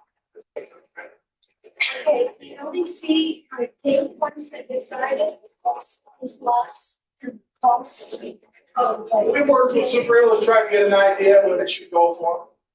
Size of it, where they're located. Strongly with understanding the cost of a lot. I heard 80,000, as you know, there's a lot of units. If I don't see your argument for bringing in young families, $80,000 a lot, gas and water and sewage, I don't see that as a. Well, I said the same thing. Harold Brakewood is on. Incidentally, the reason your tax base can go up for 15 years. So all the houses that they have together, and you girl. Now those houses sold for like $300,000, go for $500,000. And you have families in them. You have retired people. My brother sold this house today. We got over market. And it's this people want to come. But I think we build a nice community. That doesn't solve the affordability question. Well, The young yeah. people see this. And my husband and I started out working full time. That's just, it's not affordable. So I don't buy that argument that that's what we're doing families. Buy it or not, look around, you got 50 new ones, but a lot of families. For expensive houses. No, a lot of kids. Need more, close. Urgent. That's been coming. Time. I'm sure it is. Around. Sure it is. That's it. Yes, sir. My concern is not making something like sale for all the food. There are nothing's for sale. You're on the website, but There's a website that talks about 10 acres or so. And the website's under construction. If you want to go on it, sacketsharbor.org. Brand new construction, updating it. The 10 acres they talked about is what John Kemp owns. Say there's 70 acres up. Talked about a proposal. I'm getting in for this. It looks like an off. It looks like you're up. Said, well, they're not. Well, that's. We know better. That's Hey, fair. I've been on the planning board, the GP, I've been on them all. I know what you can do or not. I think anyone who looks at that website thinks it's an offer for sale. Can you explain, Eric, can you explain for people where the original seed money came for the LDC to buy the Augsburg property? That Augsburg bond was basically given to you. That was the seed money that started the LBC. So if Yeah, you do the how did you acquire the property to begin with? Where did the money come from? It was a liability. They didn't want it. So it was donated to the LDC? Yeah, they walked away. They walked away from the property. Damn it. So the village owned the lot. The village owns 50%, the LBC owns 50%. One other question, I think that kind of leads to where we are now. How much was the grant for the DEC cleanup? Because what I've heard is that potentially we will be on the hook, or the LDC or whoever will be on the hook when they start to sell property that was cleaned up. So if you have something that's cleaned up, now you have to return that money back to the state so they can do it in There's a chance part of the money has to be in the bill. How much will that be? Okay, so that's kind of a nebulous thing out there. Don't know what it is.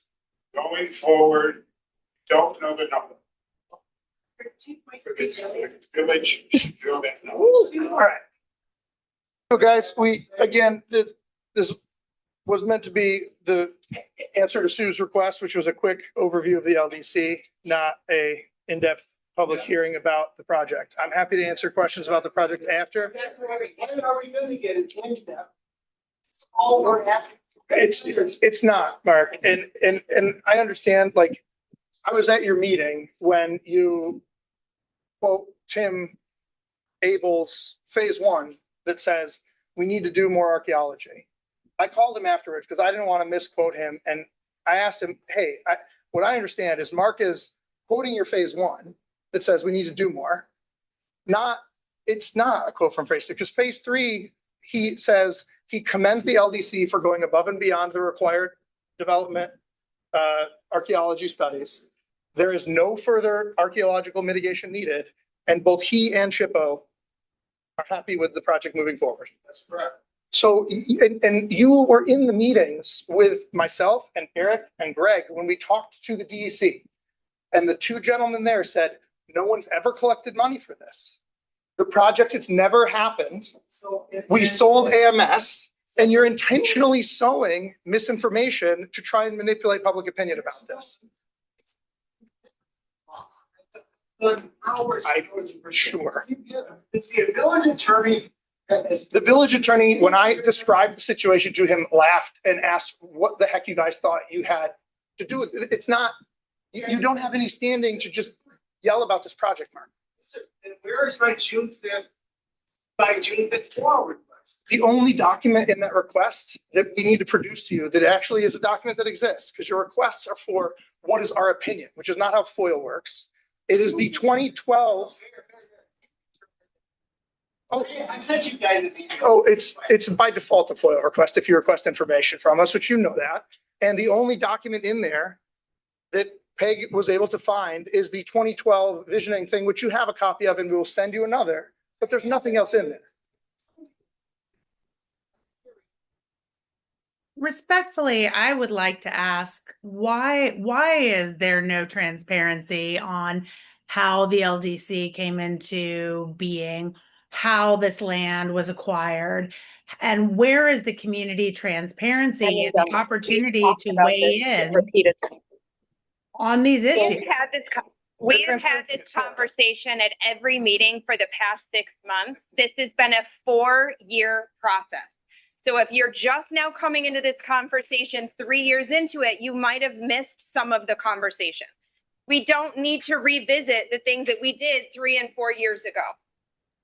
The plan is still a work in progress. We have nothing to delineate to give you. The lots are not for sale yet.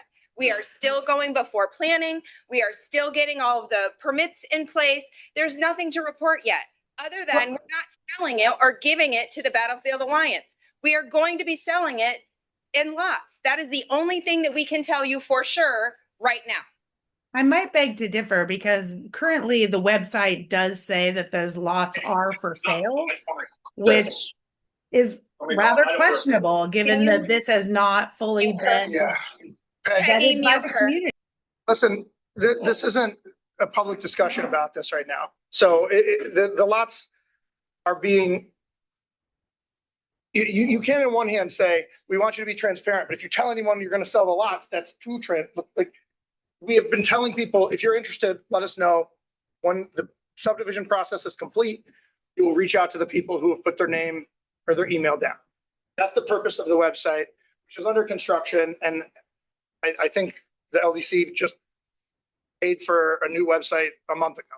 So I'm not kind of, Under construction right now. Yeah. We didn't put the stone hospital on there. It's some of the terminology has to change. but again, we've been over this, the transparency question. He just spent 5 minutes explaining every step of the last 20 years of the LDC. It's not something that. It you is can not argue public transparent. comment right now. We are not in public comment. Thank you.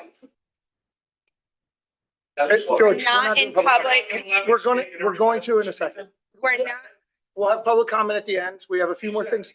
Let people speak, right? I let people speak until we got into, George, George. I want to commend the LDC on the work they've done over the last 30 years. I almost purchased that 100 acres 20 years ago. I had a purchase offer on it.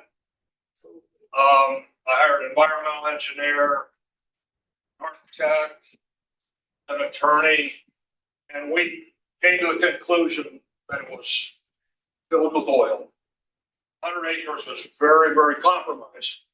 I withdrew my offer, and the LDC bought it, and I commend them for all the work they've done. They got grants to clean it up. It would have cost me a fortune. They've worked on this project for years. And the whole time that, I guess it's not less than 20 years ago. Say that again. I guess, and then the state, they sold it, what the state wanted. I wanted the Be water. nice about it. That's what the state wanted. So the state bought it. And that put, I guess, $700,000 or $800,000 into the pockets of the LDC. They've done a great job. It's been a long time process. This acreage that Vasilio was talking about all the time, I've never heard one person say anything about this for 30 years until just lately. The state didn't want it. They could have bought the whole thing. They didn't want it. So whatever, I think they're making a very conscious effort. I'm very impressed with the LDC. I knew Don DeMond very well, who was chairman, who cleaned this thing up. Took a long effort. And now they're taking over the Stone Hospital. I own the big building next to it. They closed on it for non-activity. I know. And so they're really doing some good work.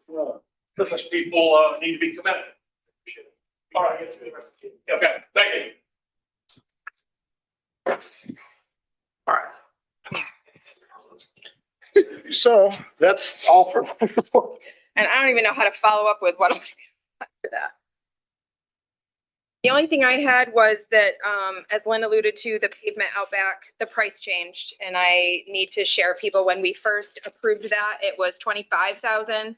With the change in the price of gas and paving, it's now 29,000. The Joint Rec Committee, I need permission to spend an extra $4,000 because it was approved at $25,000. I talked with Belinda about perhaps if we get to the end of the fiscal period and the Joint Rec Committee doesn't have that extra money in there, if we could maybe with the town that we can offset that 4,000 so that it doesn't come out of a baseball program or a basketball program for kids, that we can still get that. And they're coming Thursday. So I hope your answer is yes, but I need permission to get that paved out back and the change in the price. I will make the motion to add the $4,000. So we're gonna take it out of the general funding instead of the joint pay. I mean, the 25,000 is going to come out of the Joint Rec as originally planned. The additional $4,000, wherever you need to take that from, Unless you want to take it out of joint rec and then we'll wait to the end of the year. And if they need it because they're running short on something, then I just need to make sure that it's point of the meeting that I don't want a program to go without $4,000 because of the increase of the payment. So however you need to make that work so that they're not short. And they'll make good on the 2,000 of the 4. Okay. All right, so we thank you got for a that. motion from Greg, a second from Sarah. All in favor? Aye. Aye. Thank you. Yeah. That's all I Anything had. else? Any questions for Kelly, guys? Greg? I'm not saying another word tonight. Okay. I'll pass. How do I feel? Yeah, I think that there is a little bit of confusion about assignments to different committees and bodies. From what I understand, Kelly's got joint rec and the fire department, Greg's LDC, I'm chamber and housing authority. But I don't know if that's what everybody else thinks their assignments are. So if Yeah, you can clarify that, it doesn't have to be tonight. We can talk about it Okay. internally, but I think it needs. Yeah, I'll make sure we get that ironed out. I had thought we did the normal, well, the thing we've done past 4 new trustees, which is to put them on. The community org, the groups, but library. I think we didn't, Yep, so but I don't know. we'll make sure we sync up on that. So it's not vague. Anything else, Sarah? That's it from me. Oh, About the 4th of July, we have our itinerary flyers ready and printed for all of you to see. It's a wonderful group of women that have really contributed a lot of hours for the development of this celebration that is going to be just phenomenal. I'm hoping to be on Channel 7 to report on this a day or two before the event.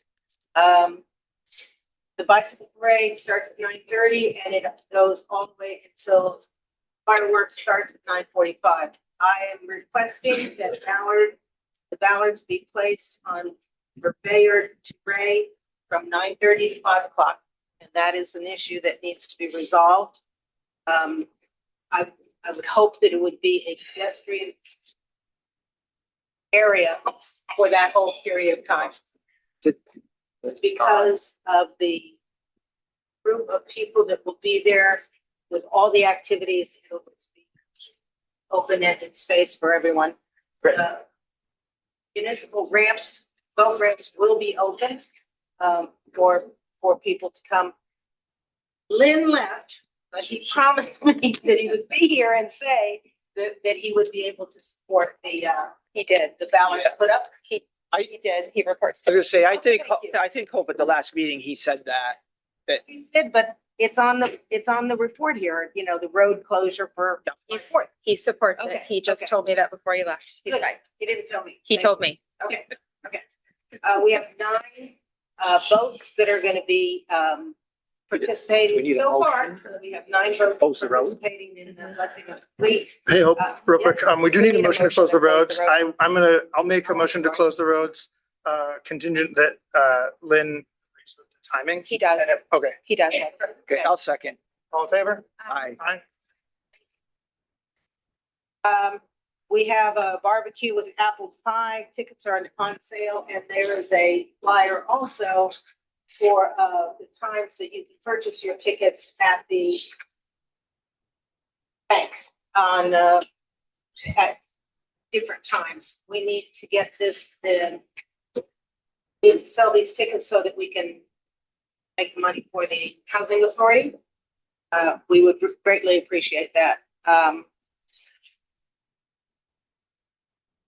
I guess, yes, one last thing is, there's many of you here, and I'm going to ask, and as our mayor said, you got to yank some legs to get volunteers. I got to sign up right here. If you would please come forward, we are asking for no more than an hour of volunteer time at the booths for lemonade, hot dog, ice cream. What else are we doing? Popcorn, yeah.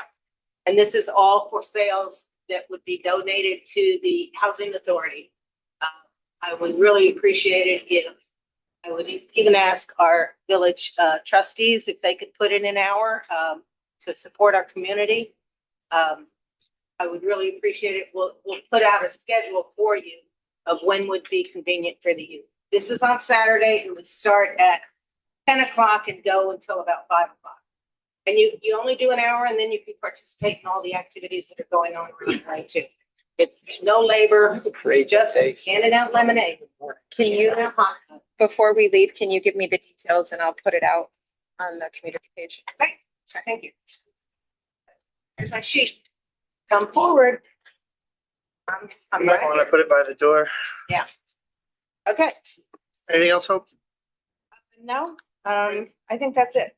Questions, Bill? Please. All right, we had nothing too interesting on the Dank report.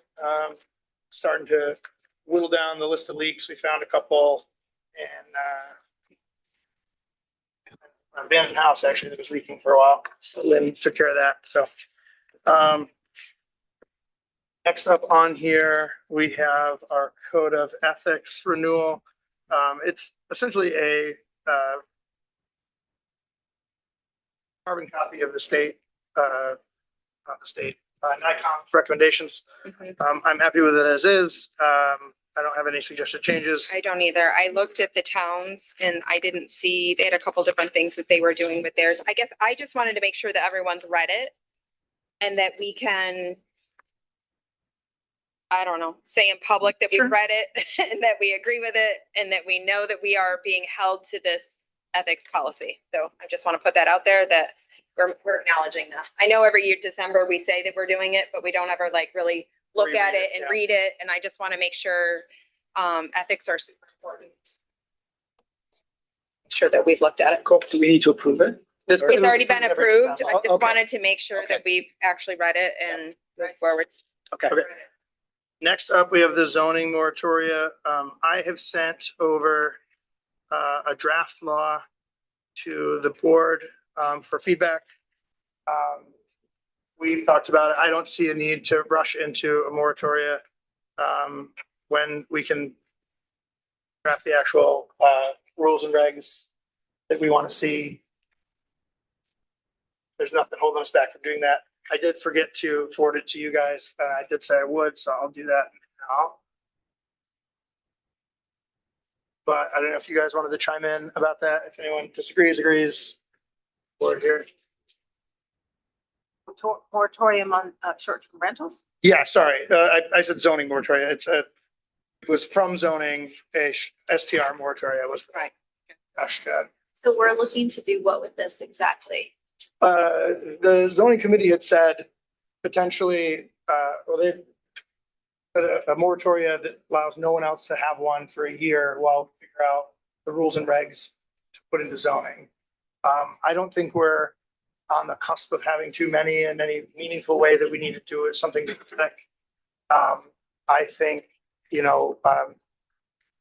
I've sent over the draft that I have of some ideas about how best to make sure we're not going to end up in a situation like Lake Placid, where a majority of homes are externally owned. But I don't know if you guys had the chance to look it over. So I reviewed it, but so that the plan currently is to move forward with restricting any new short-term rentals coming up in our community for the next year. That's what they've asked us to do as a was a request moratorium. to So put a pause while we Yeah. build the law. I have said, let's just build the thing that we want Sure. in place. It's not like we're on the cusp of a problem that's, a cliff edge or anything like that. So I wrote a draft, sent it to you guys for review. I think it's reasonable, but I'm mostly writing it because I think that there are a lot of ways to do it wrong. And so in the draft, I talked about, Well, before we go into that, because I read your draft, were we all in agreement that this is something that's necessary currently? it was presented to us from the planning board, and we tabled it. worth discussing. Because you weren't here, we tabled it, so we have not addressed the moratorium, so this is where we either say, yes, we're gonna do a moratorium, or no, we're not. So I'm not proposing we do one. Right. I am just bringing it up because it was brought up very old last business, minute, so we like a have to day finish before it. the meeting last month. Yeah. And we wanted to talk Your about it. draft proposal is something that we're looking at presenting to. And your feedback might be, I don't want to do this And Well, I'm I only, think more research is needed before we jump into something like that. Like, where's the research? we've had a couple of people attend a short-term rental, Right, in Jefferson seminar. County that is not specifically focused on our village. No. No, so There's public pressure to look at regulating them somehow. 100%. I am, But I think I'm not in a rush to do the draft. of our community, current short-term rentals, Right. owners, the investment that's gone into these, some very old properties by these investors that now are beautiful homes in our community that bring in visitors and tourists that sustain our businesses year round. So I'm not opposed to it at all, but I certainly think that a lot more research needs to be done here in our village specifically, not Jefferson County's ideas, but here locally before we move forward with putting any sort of restriction in place. And again, I'm not opposed to limiting short-term rentals in our community. I understand the negative impacts that a lot of short-term rentals can bring, especially to a small community. But I think that there needs to be a balanced and knowledgeable, researched approach before we get anywhere near putting anything in place, even something as loose as what you proposed and put Yeah. out there. I will say, I wouldn't. I probably am about evenly split between not doing it and doing some version of what I wrote. I wrote it because I think most of the suggestions I've been given of no more than 2%, where these rules or this rule, I haven't seen one that makes sense to me for what we have here. So I wrote something that, in part, the draft is a delineation of how complicated this would need to be to make it work. So you'll see there's like 10 exceptions. If you live in a home with 5 bedrooms and you want to rent one out to help pay your bills, I don't think you have any right limiting that. If you have a cottage that you've owned for 30 years and you rent to your cousins to pay your property taxes, and so it's kind of a shared family asset, Jefferson County is now adding bed tax to that, and that's their prerogative. It is tourism based. I don't necessarily think we should limit that from happening when it's been happening for forever. So those are a lot of the things I put in my draft. My goal was not to have you review and pass my draft soon. It was to say, these are the things we need to consider. And I think a reasonable argument is there are too many problems with doing this. We don't need to do it yet. Let's revisit if we get to X number instead of Y number. And I think that it's probably wise to perhaps do the internal research now before we get to that tipping point to figure out what would work here. So I think that's a great idea to continue down the path of looking into what would be best for our village and where our numbers are and what the usage is for some of these seasonally short-term rental homes. Because again, I am not opposed to this, but I think that we are very premature in the process to put in any sort of restriction yet. And without the research, we would be doing the whole village a disservice by hamstringing any of that type of investment in our community. Do we have, oh, go ahead. Janet and I did attend a seminar at Jefferson County Community College. And it does address your concerns of not just a state regulations, but there was all sorts of scenarios. There was agencies, there was state support systems to help us find what's best for our community. But they did say that you need to have a policy, because if you don't have a policy, then you're going to bark up a tree. So I think I agree. We need to start a research on this for our village in order to find what's best for our community based on our short housing. We need to protect what housing we do have. And I appreciate that the 4 houses off of Funny Side are designated to not be a short-term rental kind of facility. You know, we're putting in protections, but I think we need a committee, just like the swim project, to research what we need for our village, for our community. We have a village has some rewrite committee that's it's made up of planning board, CBA. Thank you. So there used to be a board board member on the committee. That would be a good idea. I would love And to we're the join. ones. Oh, I Good, let Sarah do it. join. There you go. Yeah, No, I that think would be it would great. perfect. Yes. We have done a lot of research. We have a lot of sample laws from other communities in New York State. We looked at the Airbnbs that are in, I mean, you're all right.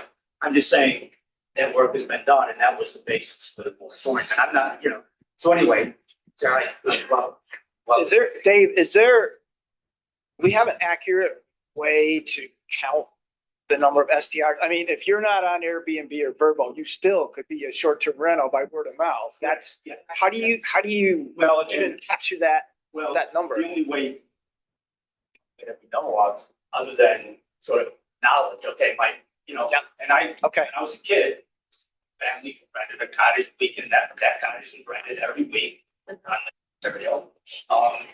Just rented word of mouth. So yeah, that they exist, but I think the great majority of them now are on Airbnb. Okay. So, but I don't know of any, I mean, the county's developing a registry, but Right. that isn't it. Yeah, they've started sending, because I had my apartment above the wine shop. I've had a tenant there for 2 years now, but it's still listed on Airbnb because then I can tell people, go to the hotel when they email me. But they are doing enforcement because they sent me a letter saying, hey, you have to sign up. I explained to them that it's not currently active. But they are, but of course they don't know if you're not listed on Airbnb. They have the same problem. Right. Right. So this is a slightly off topic, but the zoning rewrite committee, would that also handle things like the temporary structures in town? Yes. Okay, perfect. Let's Yeah. connect via email. Perfect. I did forward you that because I mentioned last time too, so it's sent to you and Janet as well. So look at it. Thank you. Then we had a request for Woolsey Street handicap parking. I don't have a paper in front of me. I remember reading it, but I don't remember the details. The church needs, they are requesting handicap parking in front of the Catholic church on Mosley Street. And because it's in the right of way, they need permission from us in order to do that. So it used to have handicap parking when you pulled in. Yeah. I believe he's asking for handicap parking on street side in front of it. Can we do it for like How many? I don't know. Do you services, remember or how do they want many? it all the time? Yeah, I don't remember. He had said, A couple. So I don't think it was Father, whoever's there now, he was asking. John, are you still with us or did you? Probably left. Can't blame it. I'm here. Do you know, is there any ability to do like time-based handicap parking or not really? I don't know if it I've would never ever- I've never seen that where it's time based. I don't think it's like a school zone thing where you can have it Correct. signed I like haven't that, either. but I'm not sure. I don't think it matters unless it's during church anyways. That's the only time that there's a lot of people there. I Or an recall, event at the building. I recall from last time we made a parking change that if we don't pass a law or modify our law, then it's unenforceable if someone does use it. So I think if we decide to do it. But we it's should- in the right of way. So it's not in the road, it's in the right of way. I think honestly, I don't even know if they need our permission, to be honest. Do they? Do they need our permission if If it's it's in the on their right of way? land, John, do they need our permission if it's in the right of way? They do, sorry. As he comes from the computer in the way to in the present, sorry. He has appeared. You got Beetlejuice. No sneaking in, I saw you. So you think that they still would? Okay. I mean, I'm fine with it if we Would want to we- give permission, and then if it needs enforceability, we can write that. Would we be responsible for the marking? No, I don't think so. I think they would take care of it. I Okay. think they just You need can hire permission in order to do it. Okay. I think. Okay. I mean, if we need more, we can revisit, but I'm okay making a motion to just give them verbal permission, they can do it. I'm in agreement as well. So All in favor? I, Great. perfect. This one's vague, street naming. I think Yeah. This is about, JP sent us an email about the street names over, Something. yeah, the Harbor Haven. Mercedes and something. My question was really, how do roads get named? Who names them? Do the developers name them? Do we have any control over who names them? Janet and I chatted briefly about it, but I didn't really get a clear answer. Okay. Typically, you we have historical named streets, right? There's a list somewhere that. Yeah. That's something. potential. Yeah, the Okay. next meeting. Let's try. to So find I that. guess my question are those roads actually named Mercedes, or is that just what's on the planning map? We'll find Or out. did they actually? I don't know. All right, we'll dig in. I think if it's part of the subdivision, that becomes the name. Well, I think the planner named it then, and we didn't. So somehow that got missed. So can we go back and change the name after the fact? He's not the developer anymore. He's not, and it's our road. I mean, I don't know that the current developer cares, so if we have a problem, let's ask them. Okay, it was just a question that I wanted to put on here so that we can figure that out. Do you need anything from, what do I need to do? We'll just ask them. Okay, There's I'm like, nothing here. do I follow up? What do I do? Yeah. Okay. All right, last up is the concerts on the waterfront application.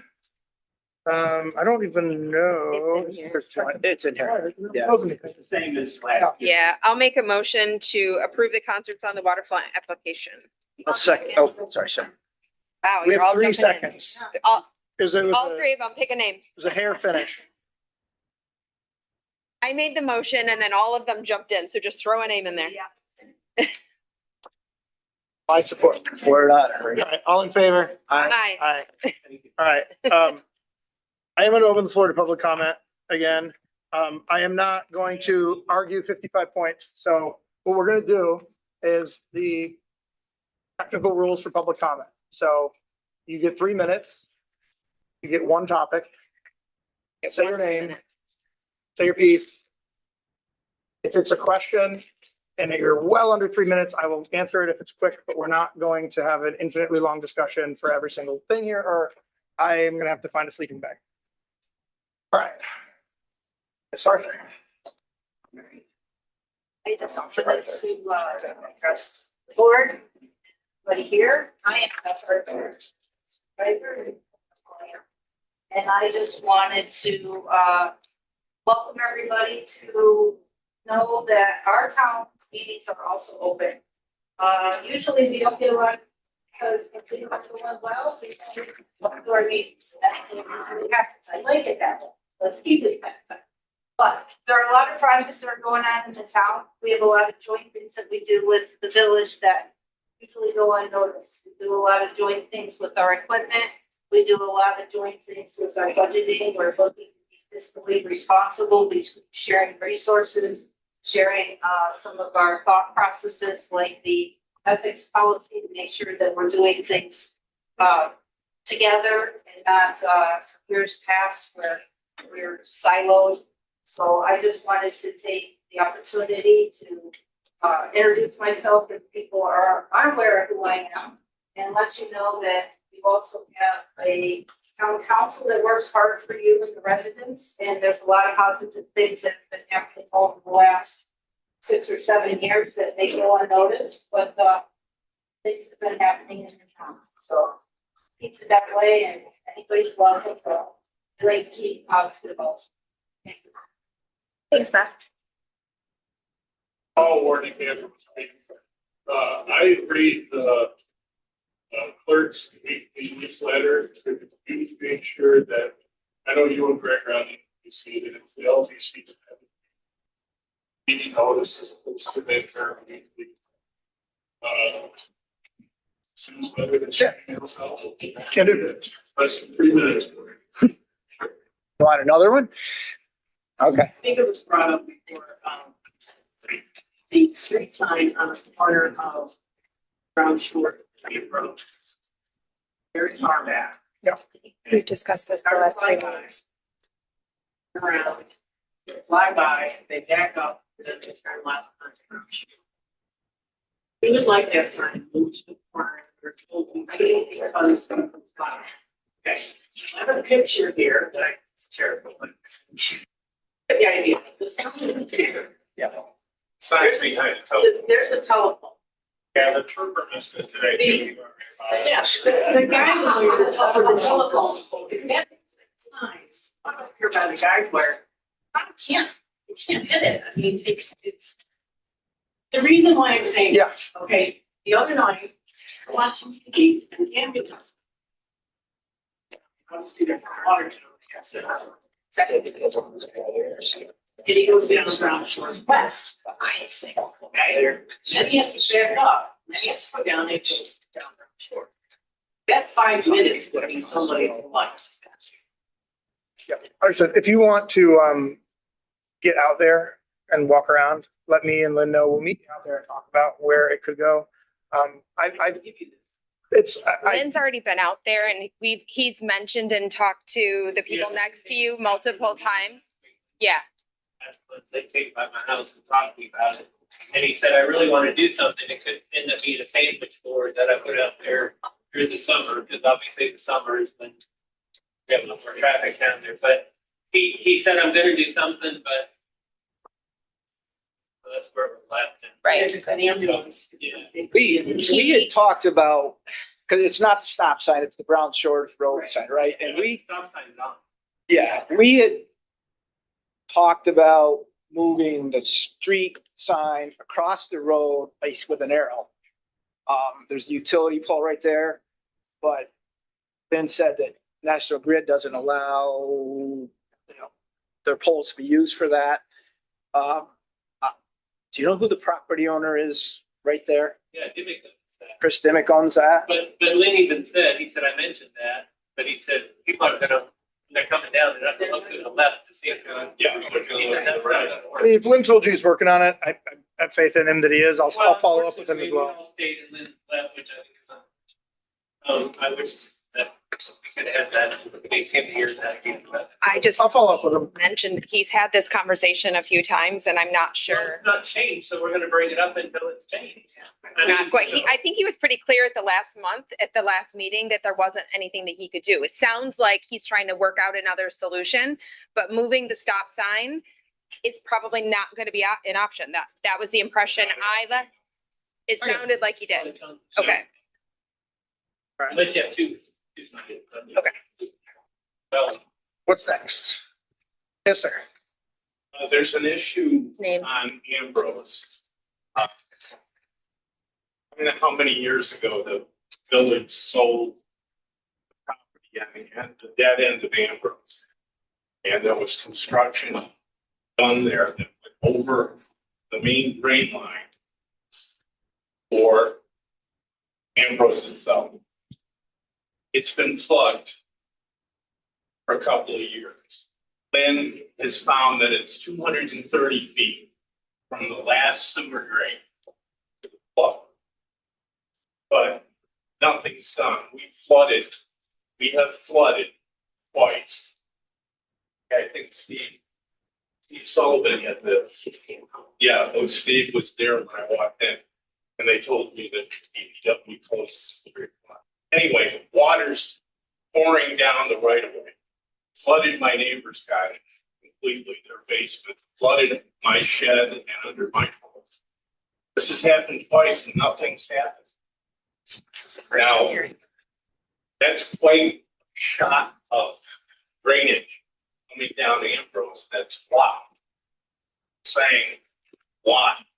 Why can't you do it? First I'm hearing about it, but I'll look into it. No, Same. Lynn's known about it. It's the First first time we're hearing about hearing about it. It's the first time Yeah, I've heard about it. Yeah. All right, next up, Dave. I'm Steve Holton. I'm really glad I came tonight. Now we know it's great. I agree too. Well, that's exactly what I was gonna ask. So the LDC sounds like it's kind of quasi-governmental. It's part of the village in a way. How who's on board? How do you get on board? Is it something that just there? Yeah, it's an independent board. The mayor is on the board. A trustee chosen by the mayor is on the board, and the other 5 members are voted in by the remainder of the board. So when someone leaves, the rest of the board discusses who would be a good fit. They put somebody on that board. It's a report like every month. I mean, I'm in the meetings, so In the meeting, you would have to report. we do, yeah, generally. I mean, most of what's been done is what you're hearing about. Well, it's good to know that, it's part of the village.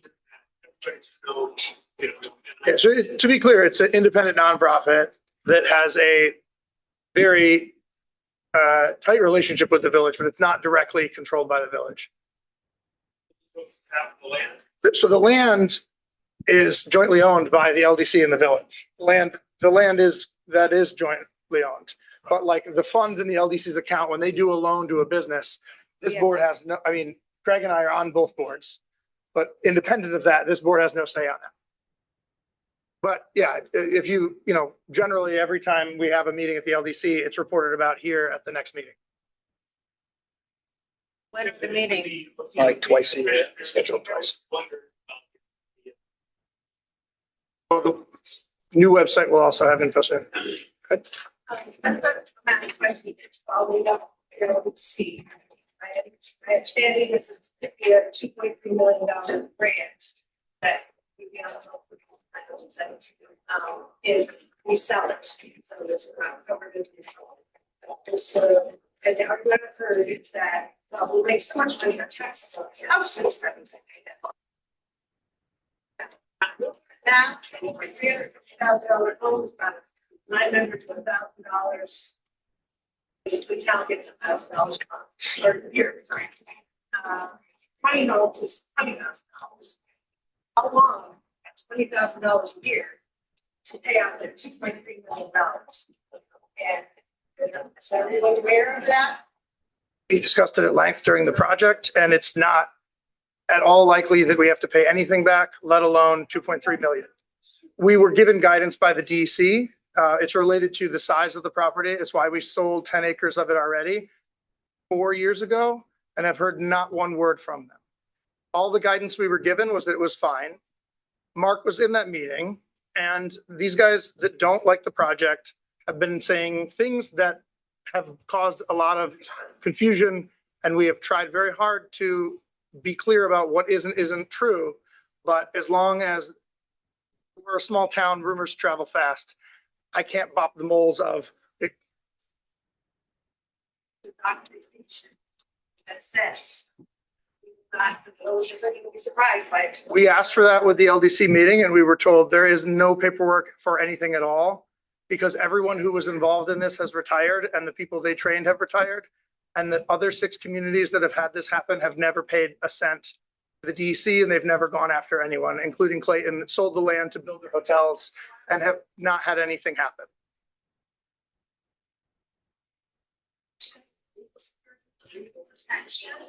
That we get this in writing.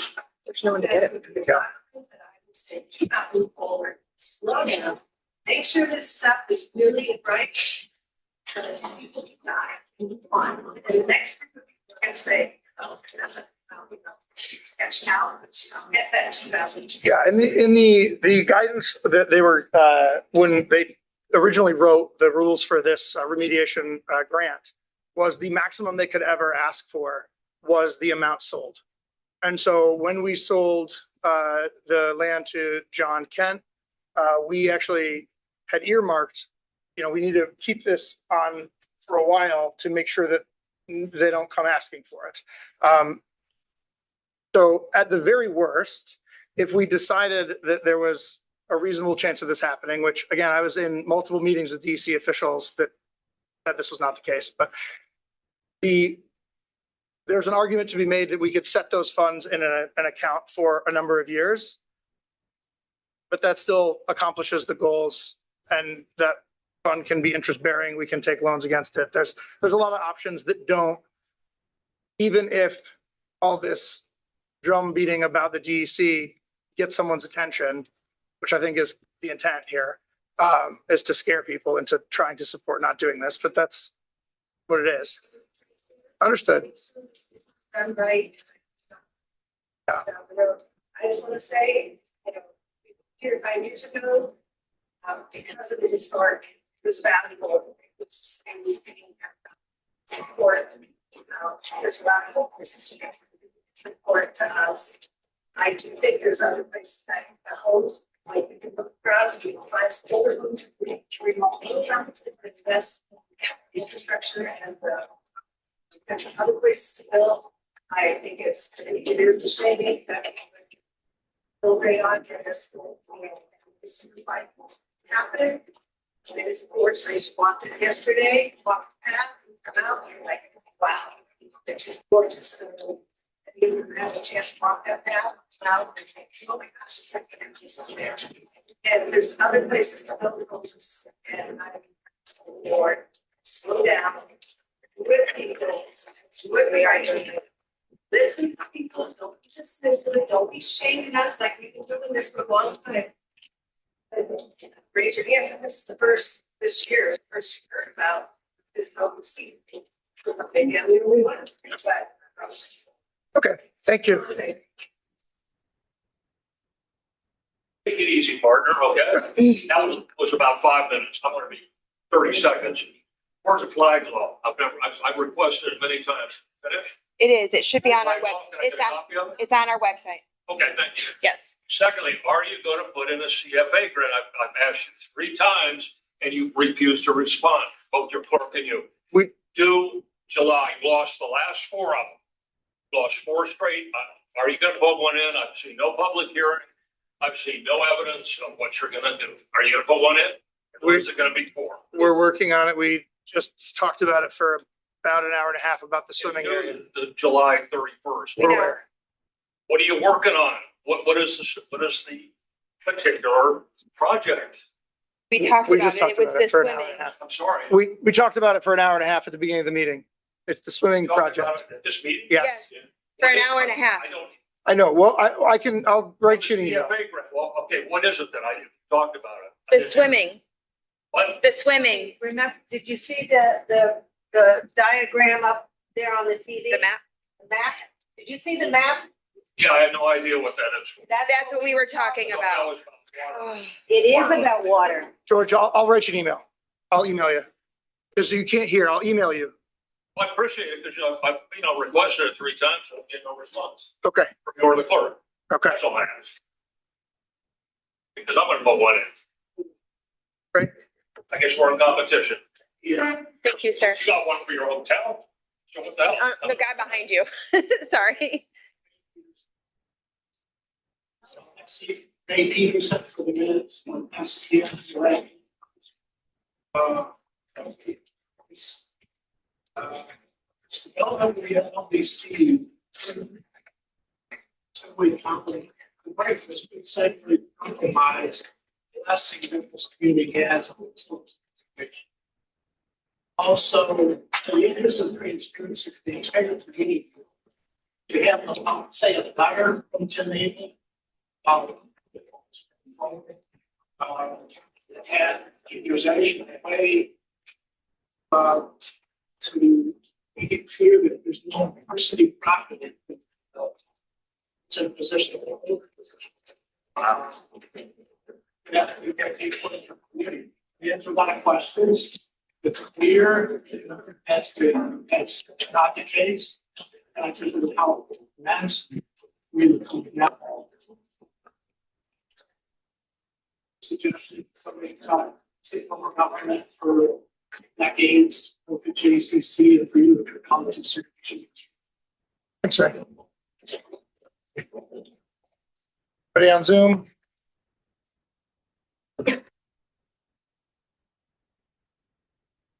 I'm going to change the subject a little bit.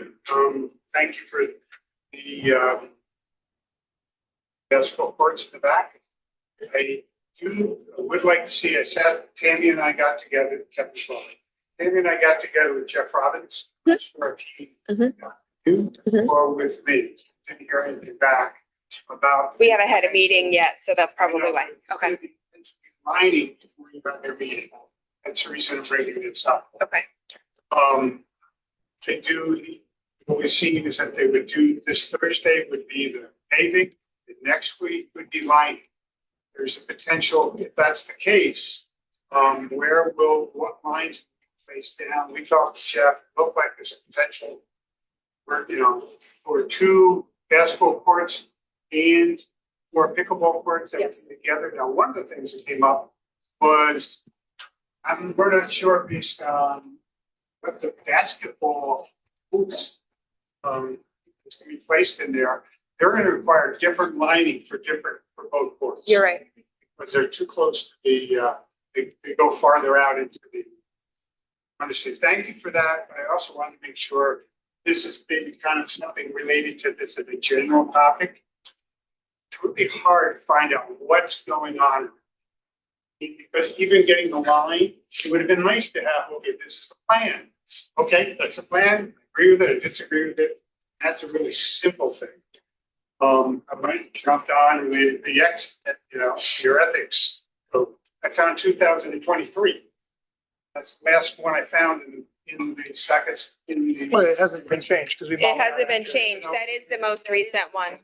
No, I mean, but stuff like that, it's kind of difficult. The lines are, yeah, I think last month we talked about pickleball and stuff.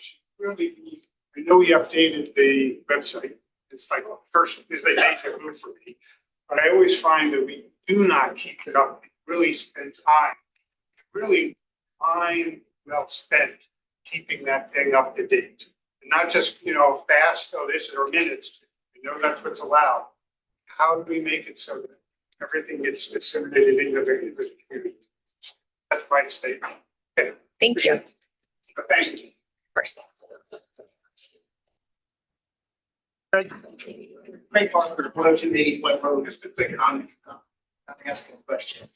Does it instill confidence when presidents, the LDC, and I've got the little thing up on.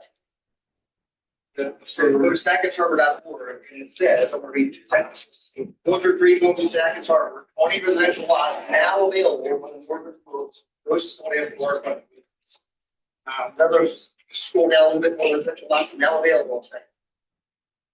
Doesn't instill confidence when we're told that that's not necessarily the message out. I know they're working on the website, but we don't control it, but I'll take a look. At these Main Street. I respectfully ask that you have a public hearing on this issue with the Amber Street development.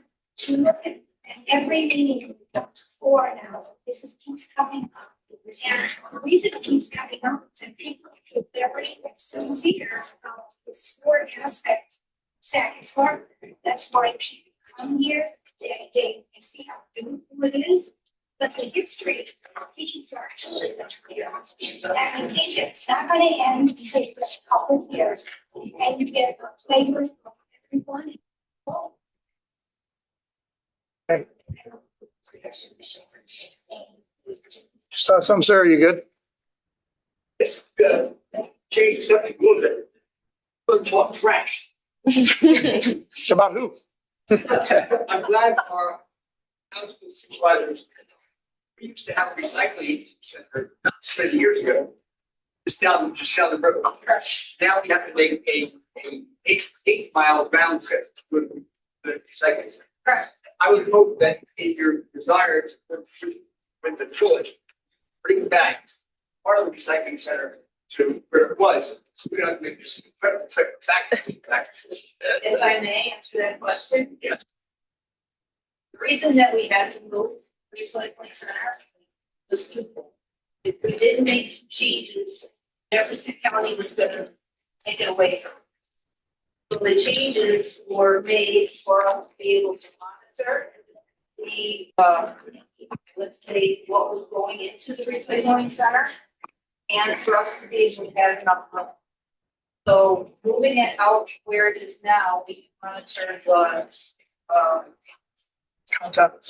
the trees and the stumps and the other things that are being dropped off, and also the recyclables and the glass. Just for recycling center. We can't do that. So, well, they're going to cooperate. No, This is how you well. The problem was people were throwing garbage in that's not Yeah. fair statement. the county threatened to stop accepting the recycling because people were putting garbage in it. So now it's behind a gate and manned, and they physically look at it. And if it's garbage, they say, I'm sorry, we can't take that. That was the reason behind it. So what happened was the county came in and said, you have 2 months to clean this up. If not, they're gonna take it away. So what we did was we manned it, we cleaned it up. Now we have it nicely paved. We have a very nice area. People come help you with the recycles. They're light, it's clean. It's a step up. Yes, it is. Further out. But otherwise, we were gonna have to go out to the county. So that was the choice that we made with the village. We also have joint people in the summer that we pay for to have extended hours. We can't please everybody. So the choice was we either have it taken away or we got a nice center we have now. And I've heard it all. I get it. We've been all sides of this. And I don't like taking my own stuff out there, but this is how it came down. This is 2026, that technology, cameras, you can all kinds of things, that can be very expensive. So you can recycle.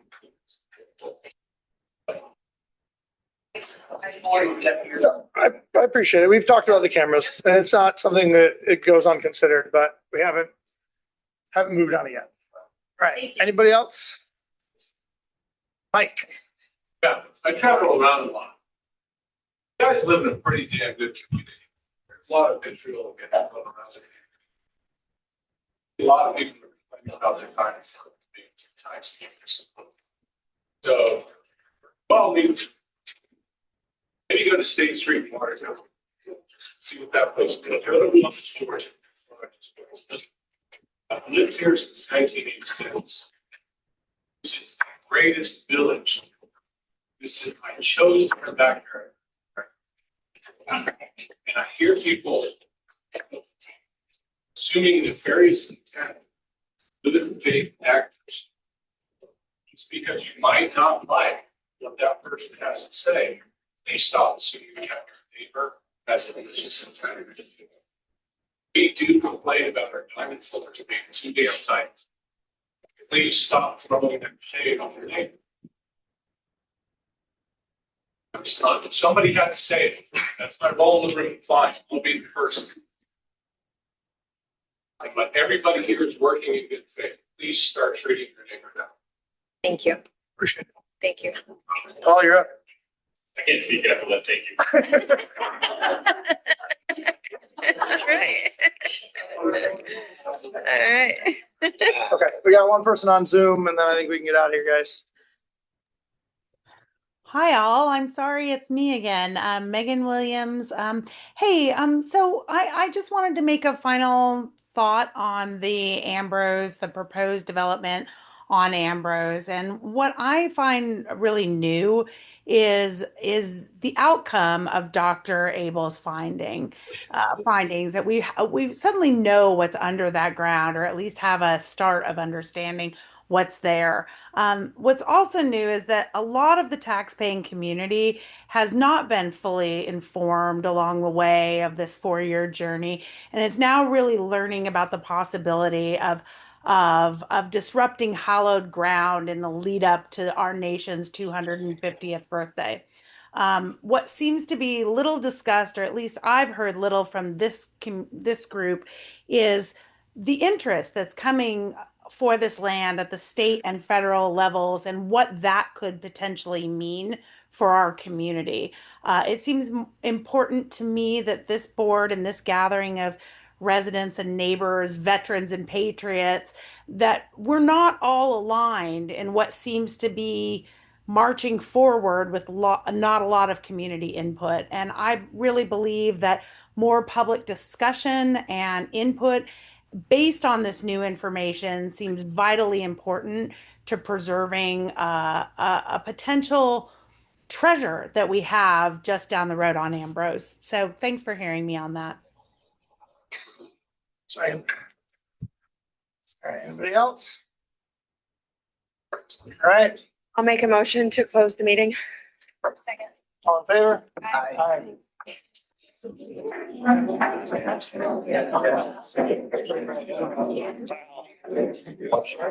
It should be on the website. It was, I looked. We had the same person. I can even email it. to you. Hang on. I'm passionate. I I can will tell you. let me look it up. I've seen We have talked about the cameras. We're still working on those behalf. And I think at a certain point, we can put it back, but it's not easy. Yeah.